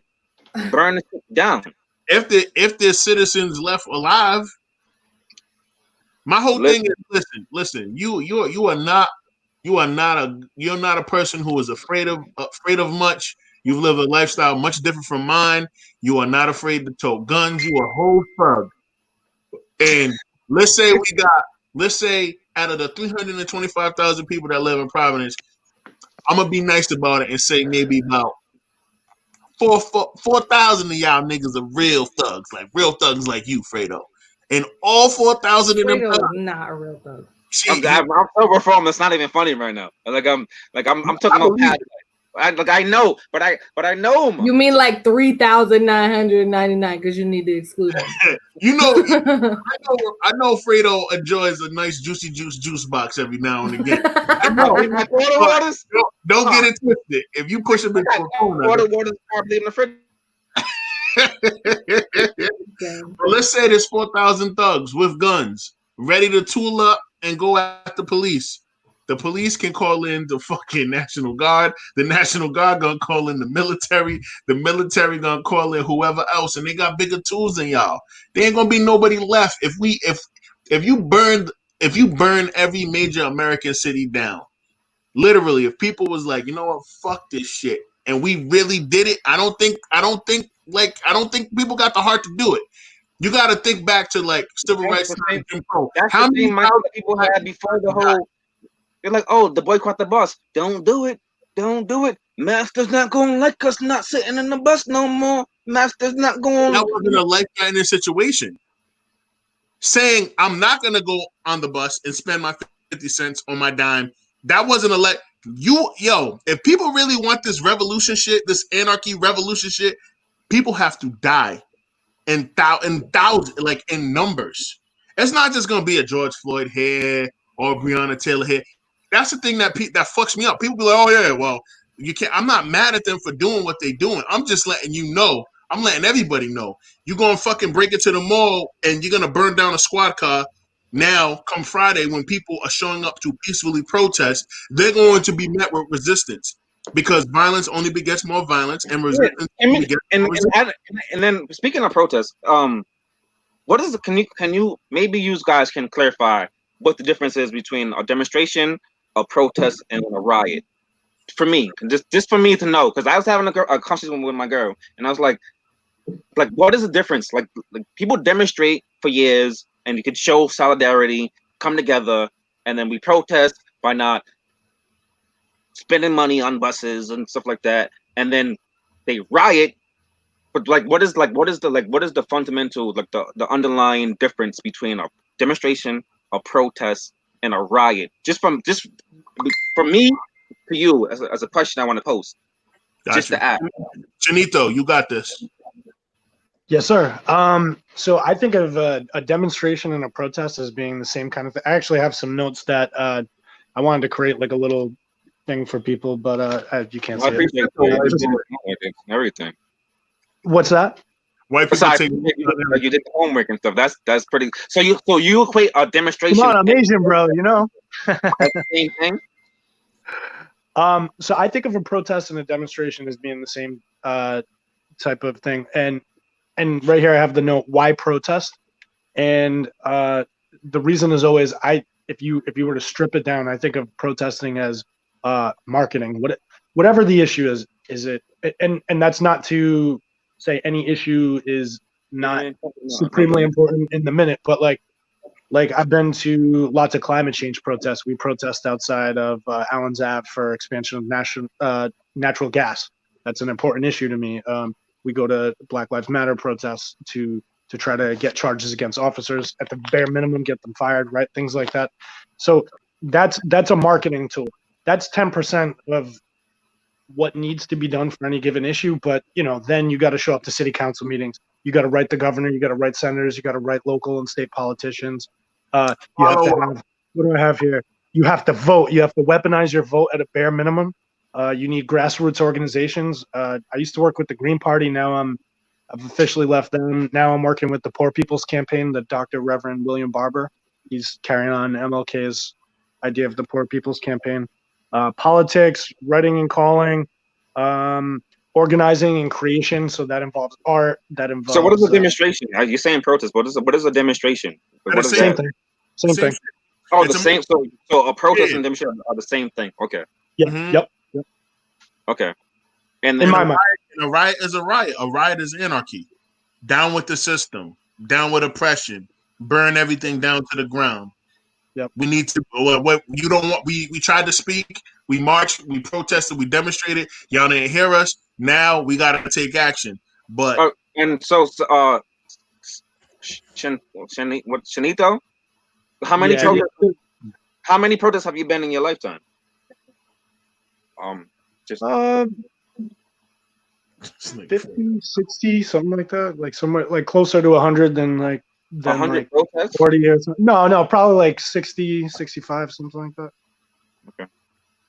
Usually they're not like this though. Usually a protest is like you're outside of the state house, or like I said, protesting natural gas expansion on Allen's Ave or something, and you got 5 people. You look like a bunch of fucking idiots. Like it's usually you're hoping you get enough people to get WPRI to come by and talk to you, but I mean that almost never happens. It's usually like this is the exception.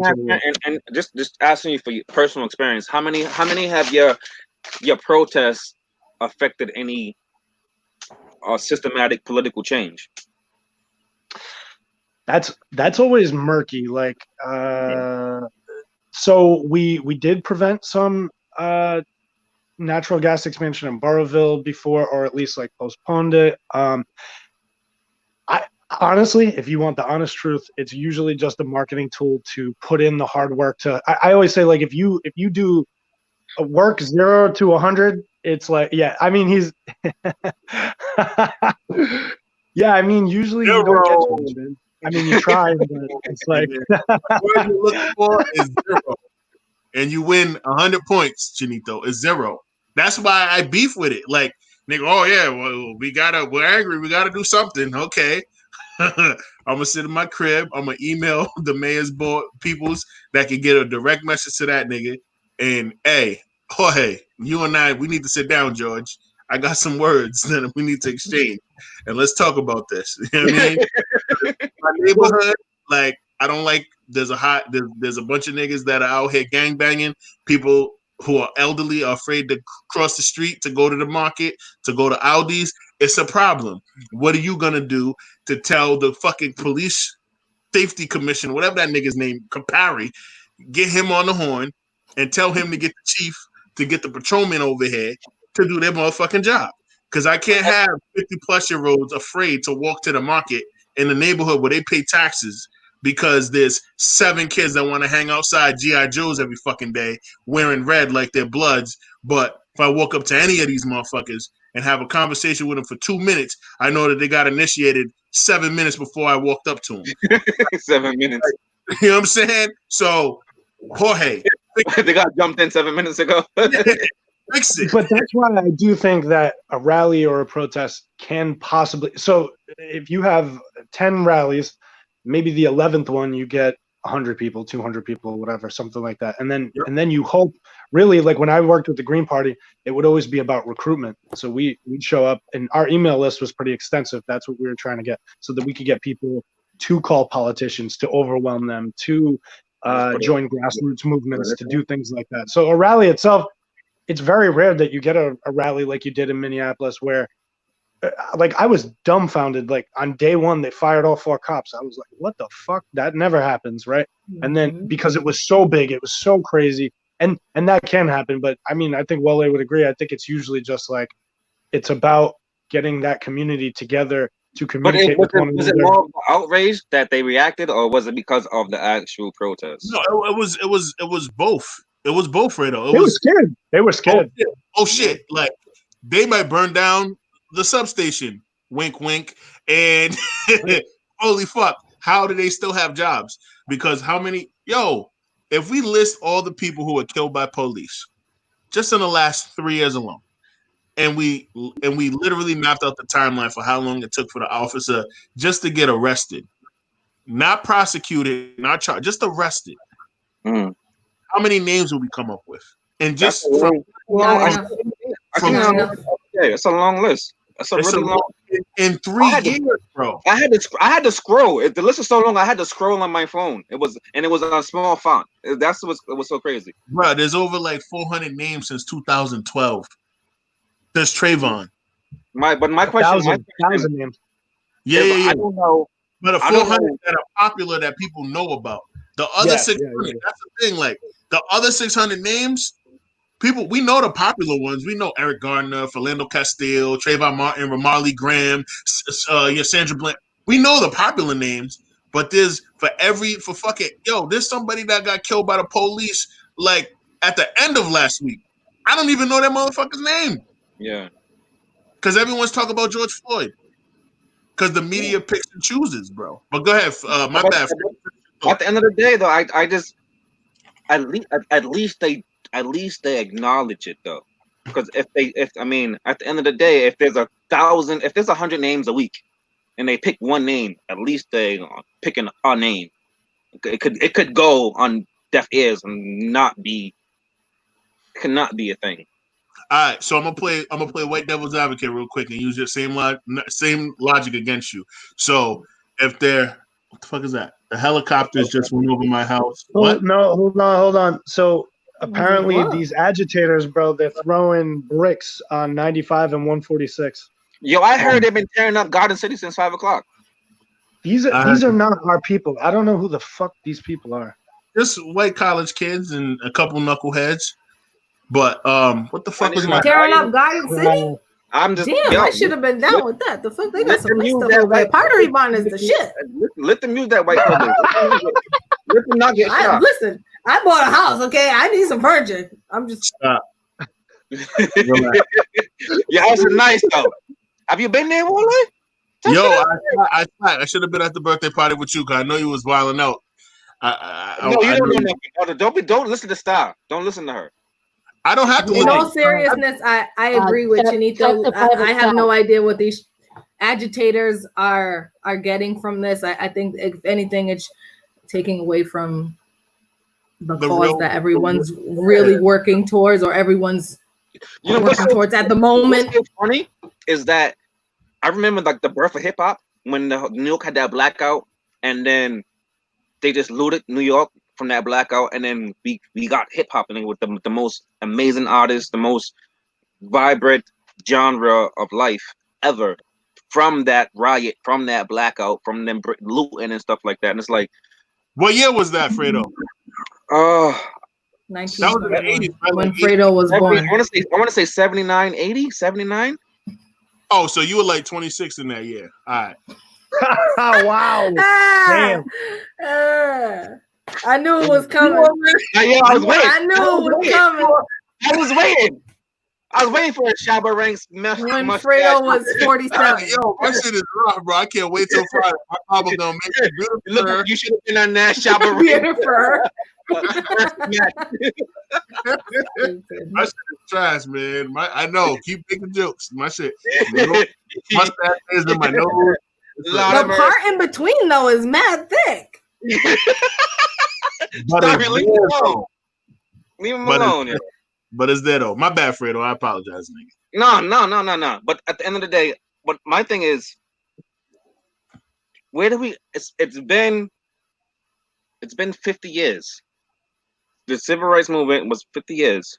50 plus. Yep. 50 plus. 50 plus. 60 years. Like we're gonna boycott again. June in 5 days. We're gonna boycott and not spend money on the 7th. Listen. All right, so this mad shit that you said that I could flip back on you. So you said it's good.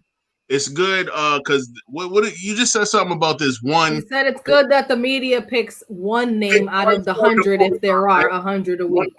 Yeah, they pick one, right? That same logic white people can apply and be like, hey, well, y'all niggers had Obama, so how can we be racist as a country? How can we be racist? Y'all had Obama. Same logic, same fucking logic, same shit, same. Professor Silva. That doesn't equate. It's the same logic, bro. It's the same exact logic. If you're saying at least they're acknowledging that black men, black women are being killed by the police because they share one story every 4 or 5 months, it's the same logic as saying, oh well, this country can't be racist. Y'all niggas had Obama. Y'all had Omarosa as a you know what I mean? Y'all had Condoleezza Rice as a. It's the same logic. Powell. You know saying Colin Powell, Condoleezza Rice, Obama? Yeah. Y'all had tokens. I think it's also dangerous rhetoric because it's kind of negating the fact that those other people who aren't being named aren't as valuable. Like they're bringing up only, I don't know, one person, but what about the other people? Those people just were as valuable, if not. Why aren't they talking about those folks? You know what I mean? It's hurtful to say. At least they're acknowledging it. They're picking the one out of the 70. Like, no, that I don't feel like that's enough. It's definitely. I wish they would bring up every name, but if it was every name, we would riot every day. So let me ask you a question. That's what we need. Let me ask you a question. Go ahead, Ruby. I've sat and I've listened, and I was just like. I think she was muted and everything. That was like, oh my god. I am trying to figure out. You say, how long do we have to fight until we get true equity? And I think there's a big difference between equity and equality. I also think that for many people, the right to vote equaled equality, and we haven't even reached a point of equality. Never mind reaching for equity. That is the problem. There is still a large amount of housing discrimination. There are still unfair loan practices, unfair labor practices directed specifically at Black and brown people. There is still a worldwide mindset because I think we think of like America as being the worst. Europe started this shit. England started this shit. The shit happens in England too, and the crazy and in France and in all of these other countries too. But because America is the loudest kid in the classroom, we hear what's happening with America and all these silent transgressions. Like I said before, that we have been so silent about. We can't continue to do that. We have to want full equality, and that I have to find the name of the text. But there was a man who wrote how to keep Negroes enslaved after slavery has ended, and I can't remember the name of it right now. Huh? Wasn't it Willie Lynch? I believe so. I believe so. I have it written down. Willie Lynch was before slavery. He was before slavery. He's the one that he was during. He was during. No, he was before, and he was like, he was during, and he taught. I'm gonna put myself on mute and go find the name of it. But the thing that I'm talking about is mental slavery is still alive and well. All the financial slavery, the political slavery, all the stuff that we need. We will not be done fighting until we can undo or excuse me, undo what they have done and rewrite what they have written. Because the systems in place were not built for us. When they put the systems in place, we weren't considered people. So this fight will continue to happen. Should we take pride in the strides that we have made? Absolutely. Does that mean that we become complacent? Absolutely not. And that's one of the biggest problems that we face right now is because people became complacent after the Civil Rights Act of 1968 and seemed shocked and in awe when everything happened with Rodney King because we had come so far. And that's the type of mentality that makes people feel helpless because you've taken that as like, I can vote, but I won't, but at least I can. And been okay with that. Hey, quick question to the panel. How many of y'all voted today or sent in your mail ballots last week? I know Fredo did. You voted? Janito, you vote? Of course you did it. You white fucking half and half roll up eggnog skin motherfucker. Of course you didn't vote. You didn't have to. It don't affect you. You son of a bitch. You big head UFC MMA trained son of a bitch. Of course you know I'm going to play. Why didn't you vote though? I almost never miss a vote. I'm gonna be honest. I completely forgot that today was the primary. No bullshit. I didn't even know. I didn't know voting was today until I woke up and I seen it on my Facebook. Corona has thrown me off. So Facebook told me too because like, I've been shit. in a slumber or something because what I completely forgot. Like, usually I'm outside of the polling station with the Green Party. So the absentee thing is the mail-in. The mail-in joint? Yeah, I sent in my mail-in joint last week. Listen, man, that will help with the narrative a little bit because this shit was still prominent, but not as prominent when good old Barack was in office. Like it was, but at the end, but even then, there wasn't was so as many in your face. There were so many black kids dying. That was the issue. It was the issue. It was the narrative didn't change. The 8 years that Obama was president, there were 1,000 public black deaths by the hands of cops. And there's probably 3,000 every year since this guy got in office. But how do we fix that? And it can't fix racism. People are born how they're born. They live where they live. They see what they see. Like if all 5 of us, but the thing is, I'm sorry to cut you off, Wally, but yeah, bro, the people that made the official rules have been integrated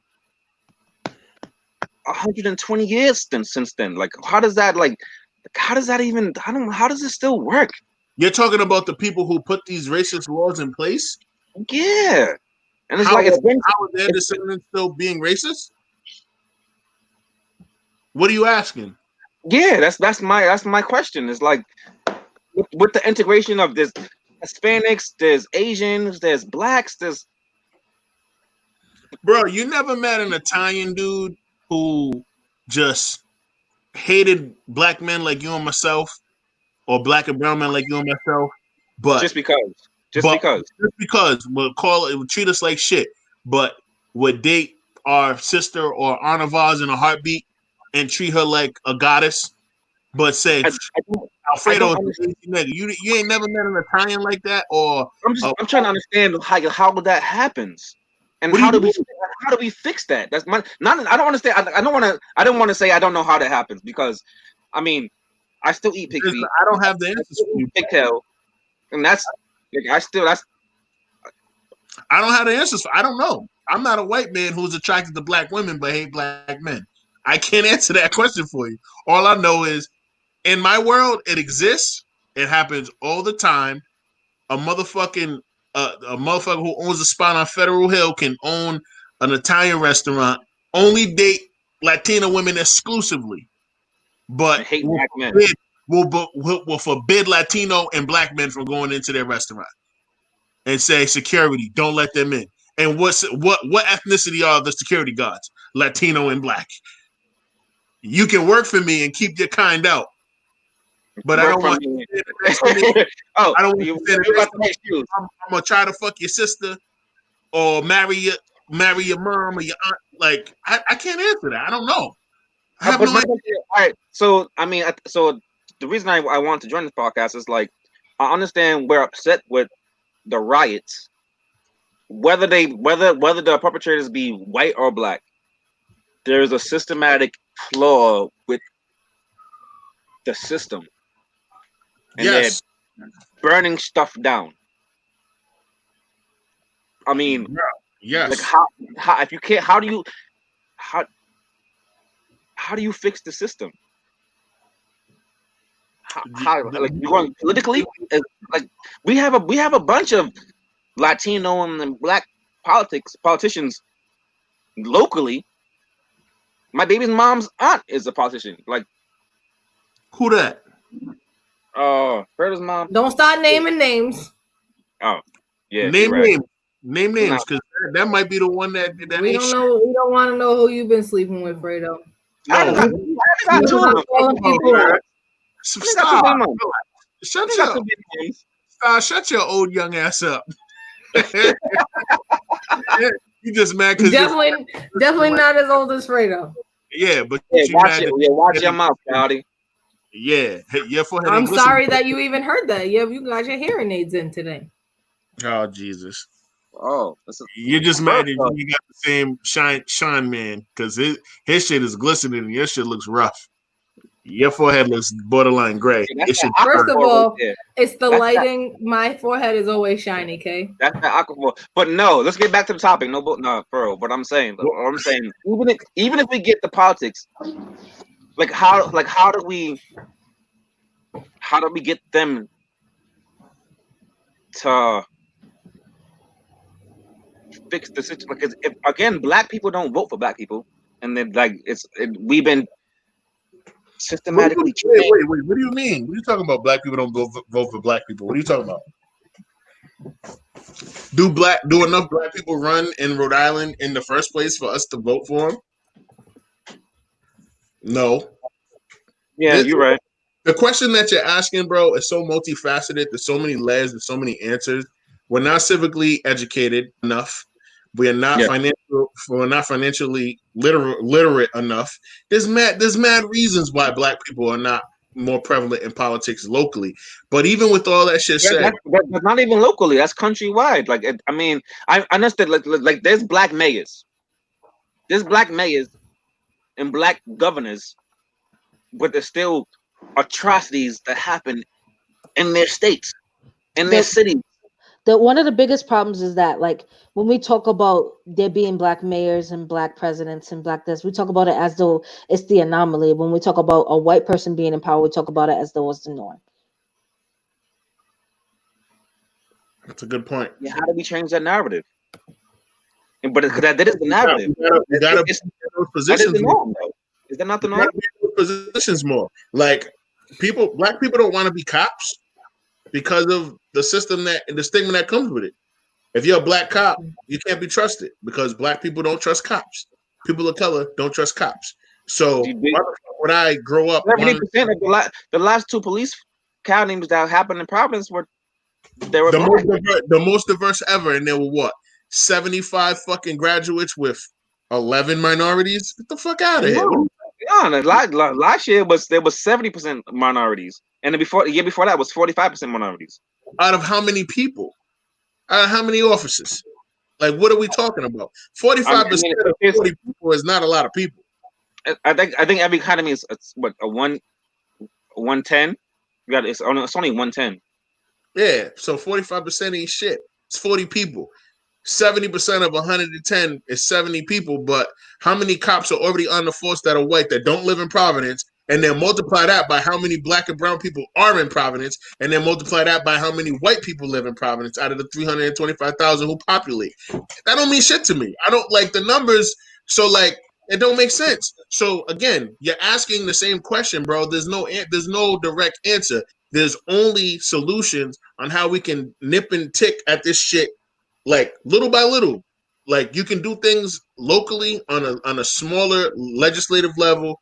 You can write a letter to your councilman. You can fucking meet that nigga. Go to his office downtown City Hall and find out who the fuck it is. If you don't know who it is, you're already behind the curve.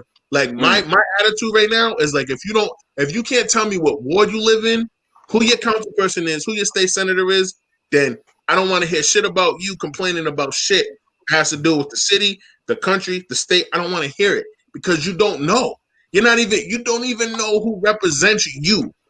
We elect these people to be the voice of our community in the areas that we live in, and a lot of people don't even know who the fuck those people are. They can't even tell you their first name. They'll walk right by them at a fucking parade or at PVD Fest or at the grocery store. They have no idea who that person is. Meanwhile, they're looking and like seeing them shake all these hands and like, who the fuck is this person? I ain't never seen them before in my life. Lo and behold, that's your councilwoman or your councilman or your state senator. And you don't know because you're too busy walking through life every single day with your blinders on, only caring about what's affecting you. So if you want to make a change on a smaller level that can potentially snowball into something that makes an impact statewide, that's how you do it, bro. I can tell you, my state senator, Mary Ellen Goodwin, my councilwoman, Catherine Kerwin, she lives 2 blocks over from me. I live in Ward 12, and I do a whole bunch of shit for my neighborhood in Smithfield. That's where I live. Yeah, I be seeing text like this nigga's out here doing the most right now. That's my civic duty though, and I recognize it, and I'm not gonna ever let somebody tell me, oh well, like you don't know what, like nigga, I know all the main fucking contributors to anything that happens in my neighborhood. Nothing happens in this neighborhood without me knowing. The fucking city, they come to me and like, yo, well, hey, what about to revitalize Smith Street? We want you to be on this. We want you to be on this board. We want to know your input. What should we do to change it? What can we add? What can we take away? Like none of that shit happens in my neighborhood without me knowing. And I take pride in that.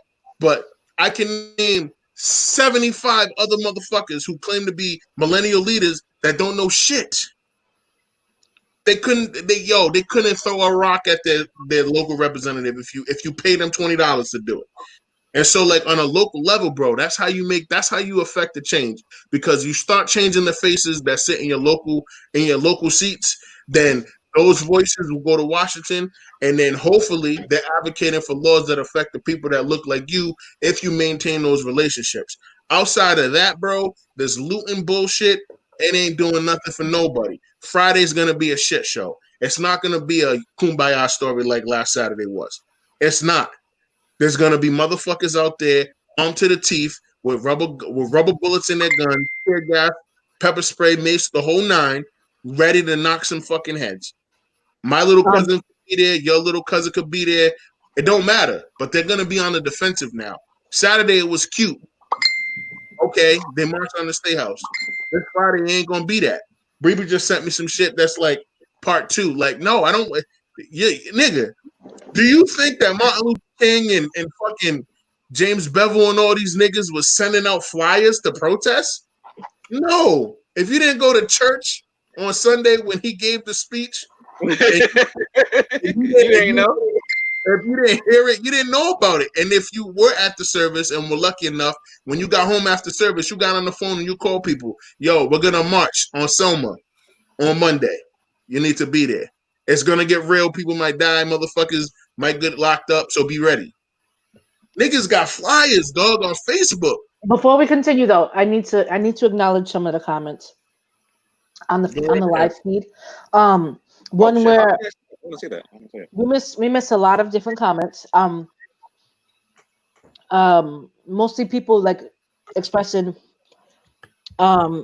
agreement and things that they think we should do. One comment that is from Annie Powell. I don't know her personally, but she said, "I'm listening intently and wondering what I can do to help change things." And then she goes on to say, about 2 minutes ago, dear middle-aged white woman, here's what you need to hear. Please tell me what you want me to understand. I, along with many, want and need to facilitate peace now. So what message do we have for people who are white and want to stand with us and increase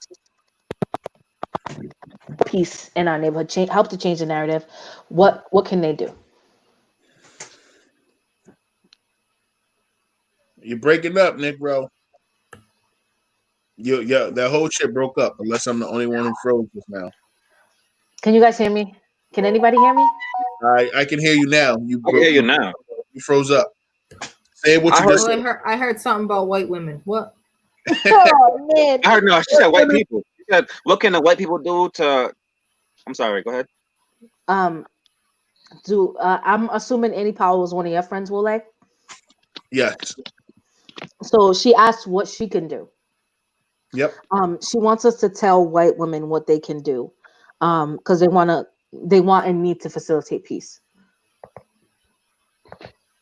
That's easy. You gotta, Annie, if you're still listening, you gotta check your fellow white brethren on their privilege. Acknowledge first with self that you have privilege and that your experiences, although they're different from mine, are unique in a way where if you get stopped with me in your car and I'm your passenger, that stop is not going to go how all of your stops that are solo go. And that's just what it is.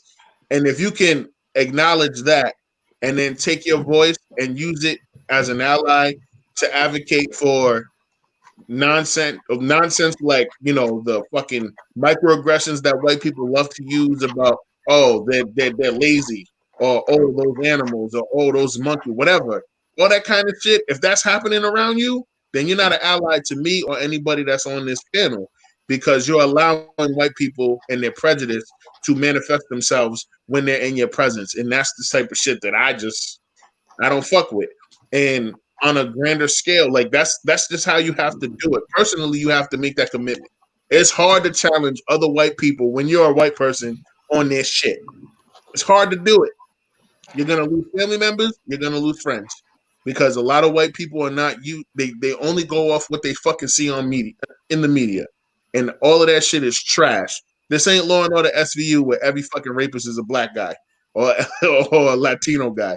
This is not NCIS. There's none of that shit. You know what I'm saying? This is not Dexter, man. Like, and Wole, do they have to in the same breath react politically as black folks do? Absolutely.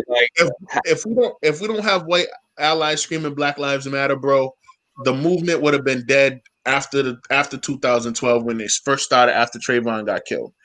It got started because of Trayvon, and then a couple weeks later we got hip to Ramarley Graham and how he got killed in his grandmother's bathtub. You know what I'm saying? By the NYPD. That's how it started. And if white people were allies, that shit would have went nowhere. And what I was saying to Bree on our podcast on Saturday is like some of the core figures that were like politicized and put on TV all the time. Like, where the fuck is D-Ray? I'm still looking for D-Ray. Have any of y'all niggas seen D-Ray? Do y'all know who I'm talking about? Hold on. No.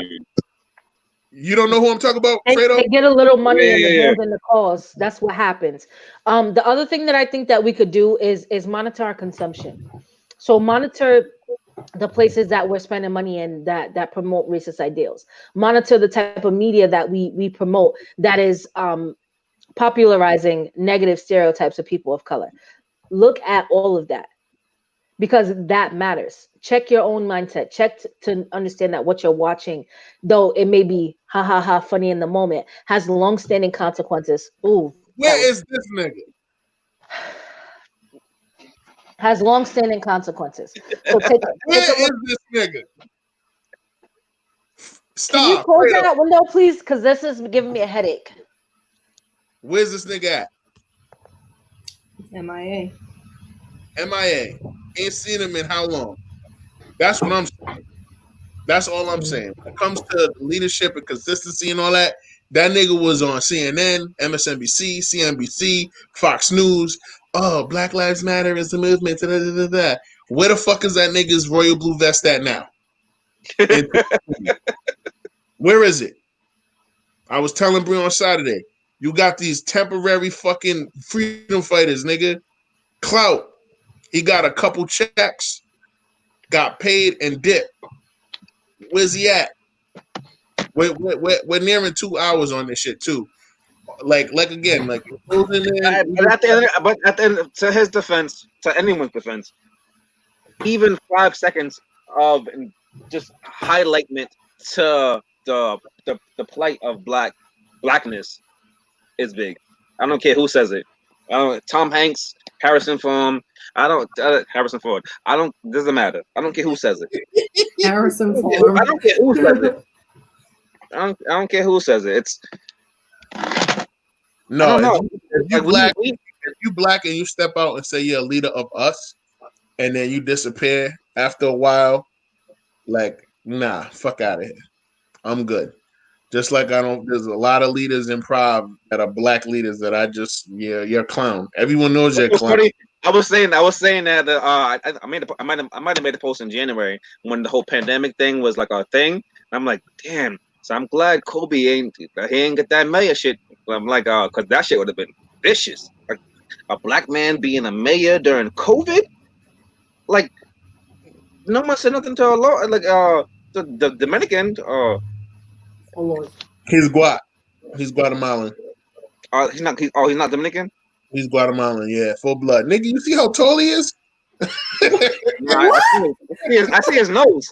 I see his nose. I thought it was Dominican. I seen his nose. I'm like, oh no, I think it's definitely Dominican. Nah, that nigga. But even then, it's like, and it's so crazy because I didn't see Eloza like say anything. I think he posted and did a thing in the first week, and I don't know if Gina stopped him because I didn't see no other mayors do anything. Not even the mayor of Pawtucket, Central Falls. I didn't see no other mayors talk. So I don't know if she stopped him, but I was like, damn, if Kobe was like in charge during this shit, it'd have been a fucking shit show because he's black. It'd have been I mean, we don't know what that would have looked like, but we don't know. I'm just thinking in my head. I'm just thinking like, holy shit. Yeah, it would have been a lot of pressure for sure. And I'm pretty sure the governor was like, it's not her because it was a statewide thing. If it was just Prov, then he has to be in front of the camera every day. And that's another thing. Like it's politics, bro. Like it's a statewide stay-at-home order. Got to come from the governor. Providence is the capital city, so he was there for like the first 2-3 weeks. After that, every other week, Raimundo didn't even want to do it. You saw Gina; she had a little T-shirt line, cut it out, knock it off. Like being such a white mom. Like, stop it, Caleb. Like that's what it turned into after like the first month.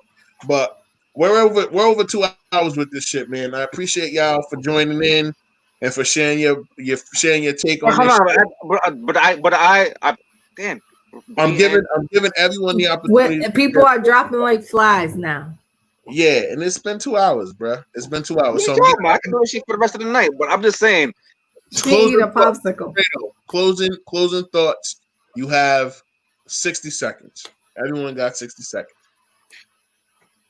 Am I going first? Yes, you're going first. Uninterrupted. 60 seconds, bro. No. I just have questions. I don't know what it is, what we need to do to move forward to push the black agenda. My mother, my grandmother, her mother pushed the black agenda for all these years. We're still fighting for some sort of humanity, not even equality. It's just humanity. I don't know what we have to do. If we march, if we boycott, if we don't spend our money, if we burn stuff down, it's always seemed as negative for the oppression that we see. I just don't know. My question to the masses is what can we do to finally just get equality? Like, we're here with you guys. Like, we're here. Fuck, we're here. Yep. Thank you, Fredo. Nico, you still with us? Sir, sorry, I used the restroom. No, that's all, nigga. You are allowed to do that. Yeah, definitely allowed to do that. I'm about to do that shit right after this. What's your final take, bro? I'll give you 2 minutes since you didn't really talk a lot during the 2 hours. Well, while we've been on here, I changed my voter registration because I used to be on Vito Street. Now I'm on due to you because I was like, oh shit, I'm still registered in Ward 14, but now I'm on 13. So thank you for that, for telling me to stay updated. No doubt. Oh, she's so black. What did he say? Keep going, Chinito. Shut up. No, I was just glad to be to be on the podcast, be able to listen, be able to interact. This is not really my topic. You know what I'm saying? Like, I stand in solidarity. I stand as an ally, but I'm going to cut you off because white people who understand that they have privilege and our allies need to stop being afraid to speak up, because your voice for your people is necessary for them to hear your perspective. Because coming from myself, Fredo, Bree, or Star, they ain't going to listen. So you can never be like, it's cowardice for you to sit there and say, yo, I'm an ally. I get it. I just want to be in the room and I want to listen. Ask your questions, say your piece.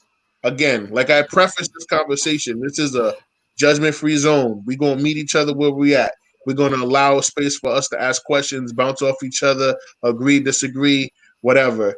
And hopefully, come this weekend, there'll be a space for us to do this in person. But use your voice. Make other people uncomfortable. One of the things that sparked me wanting to do this, and I didn't share this with you either, Brianna. Yesterday, I interviewed two young ladies at around 3:30 in the afternoon for the Nonviolent Summer Jobs Program. Fredo was familiar with this, and so was Staria, because all three of us worked there. And one of the first questions that one of the new staff members, that is the employment coordinator, asked the girls was, how are you feeling? Just like, how are you doing with life? How are you feeling with the way the world is right now? And these two young ladies, both African American, don't know me from Adam, didn't even see my face because my camera was off, go on this rant about how they can't really express how they feel because there's no adults to listen to them. They feel hopeless. And there's 100, Bree, I know, and there's 100% a feeling of just emptiness. And one of the girls goes to LaSalle Academy and was just like, I personally don't know how to talk about this with some of my friends at school because I don't want to make them feel uncomfortable because they're all white. And so for you to make that statement, nigga, you're 32 years old. Like, you cannot, everyone on this call cannot afford for you to be silent. Well, so you know that I'm not, like, I'm trying to leverage my social media. I talk to people all the time. I stay active in activist communities. I'm a non-black person of color, so, and white passing at that. So for me, it don't matter, as a person, it don't matter. It doesn't matter. You still have Chinese, bro. You're a minority. No.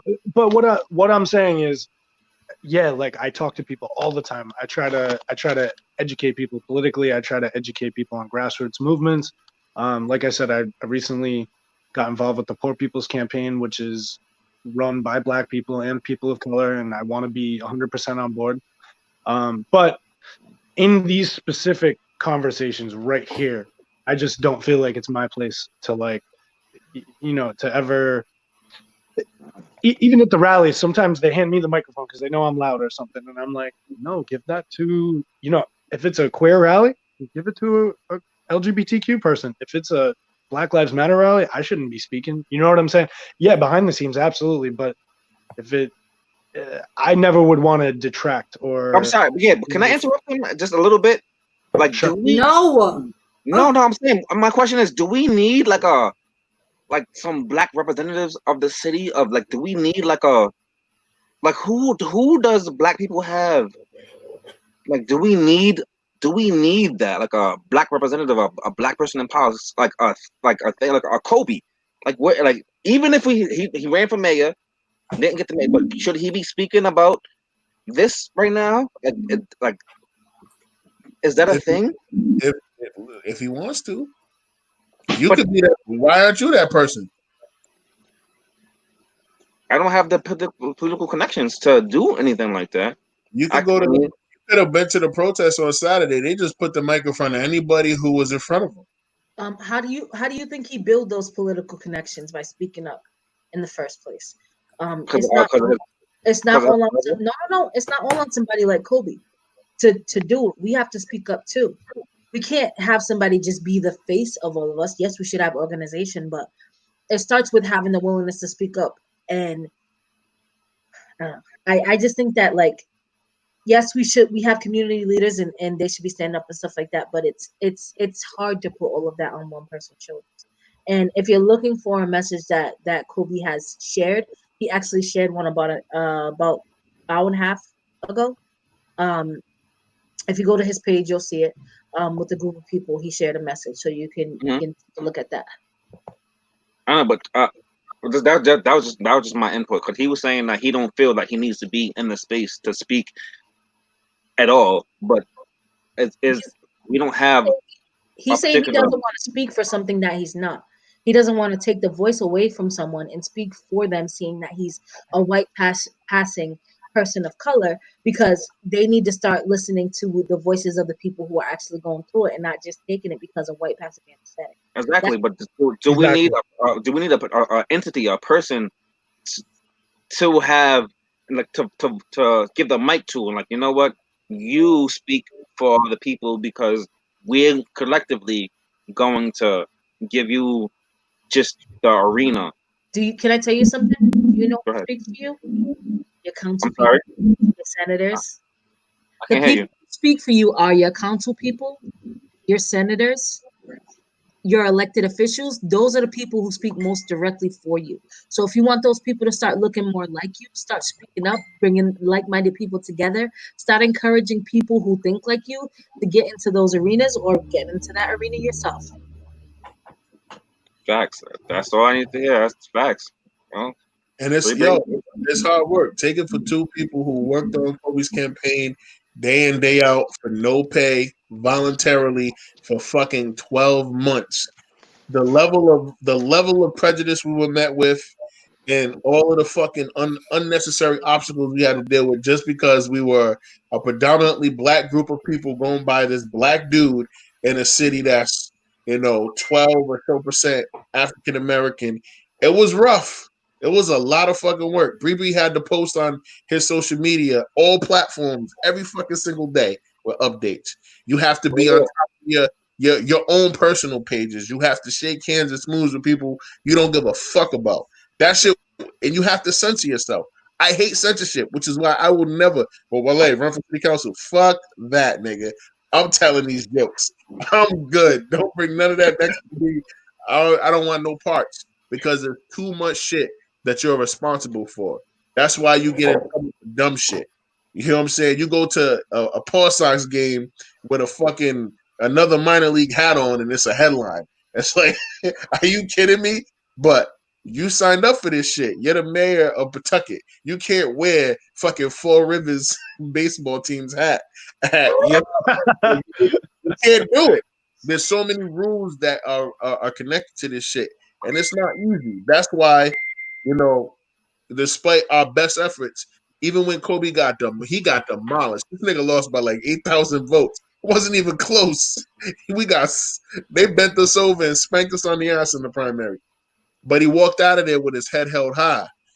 And the whole time we were running, the establishment did everything in their power to smear his name, to backdoor some of the people that was on his campaign, to put pressure on us at work, using their political fucking influence. There was so much shit going on behind this. Niggas was getting followed home, bro, by off-duty police officers. It was crazy. And he was running for mayor. And the people around him were just next to him. And they took pictures of us, had our full names, followed us on social media with ghost pages, nigga. It was insane. So wait. No. We ain't got time. Yeah. Your closing thoughts. I'll give Fredo one more word and we're wrapping. I don't even have to. I'm all set. Go ahead, my closing thoughts. I just want to say, for the parents who have children who are able to come and go as they please, but still live under your roof, let's just make sure that they're safe tonight. Let's make sure that they're making good decisions out there, wherever it is that they are. I personally don't have children, but, best believe I'm texting the cousins and stuff just to say, make sure that you're thinking about the consequences of whatever it is that you're doing out there. That's kind of my my last thoughts. My last thoughts are a few things. Number one, we need to create more spaces for our youth to be able to express themselves. The reason why your comment made me so upset is because I tried to create that space and was ignored. So it pissed me off. The other thing is like spaces like this for adults and youth alike. I was in a really negative space earlier, and part of it was like my friends and my family helped me to get out of it. But this right here is therapeutic. Having a conversation like this, sharing our thoughts and our feelings and things like that, it helps. And people laugh at therapy. People will laugh at being vulnerable, but that's what we need. And I think we should do things like this more often. The only time that we get together should not be because something big has happened. We should have more open and honest conversations in order to build the community that we want to see. Because the first step to changing mindsets is to building community. The other thing is be intentional about everything that you do. It's going to seem like a lot of work, but I referenced this earlier. If you're supporting something knowingly or unknowingly that is racist, that perpetuates negative stereotypes for people of color, women, etc., you're not as solid as you think you are. The point of this whole thing is understand that there's more to this systematic racism than just you can't vote, you can't live here. There are mindsets, there are things that people are okay with, and that the stereotypes of people who have never engaged with the Black people don't just come out of thin air. They come from our media. They come from our music. They come from TV. They come from the news. They come from all of that. So stop supporting those things that reinforce those negative mindsets. Do what you can. Start small, but do something. Word. Don't do nothing. Word. 100%.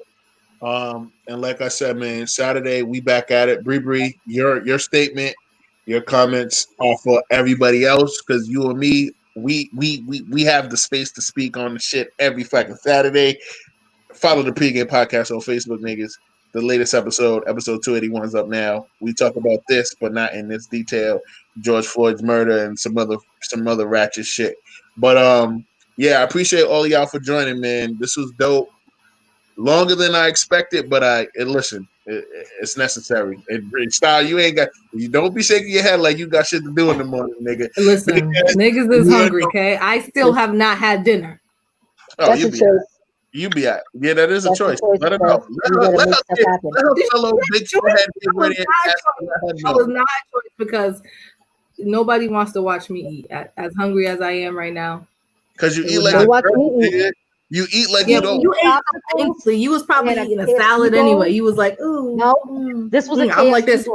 They can't take you out your worst. They don't accept you. They don't deserve you at your best. How about that? You're right. You know what? You're right. And Star's big ass Steve, she eats in slow motion. When Star eats, it look like you watching an instant replay at the Super Bowl. Shit. I'm savoring it. That's why I'm making sure it lasts. Your big ass teeth. But I'm anyway, making sure I get every drop. Okay. And she didn't want her boo to come in there standing up while she's sitting down and be smaller than her when he served her. I hate you. The Nelson, I love you. Don't kill me, nigga. I love you. You're my dog. I love y'all all. I'm gonna end the broadcast, but I'll keep stop. Go get your plate, nigga. We'll be here if y'all. I'm starving. I was getting delirious. Thank you to everyone who is watching and has continued to watch. Make sure you share with your friends. Tune into the Pregame Podcast. Yes, we speak two things: real shit and ratchet shit. But it's all real. Real ratchet. Real ratchet shit. Thank you for having me. Yes, sir. Thank you for joining, my brother. We out of here, y'all. Peace. Woo woo. All right.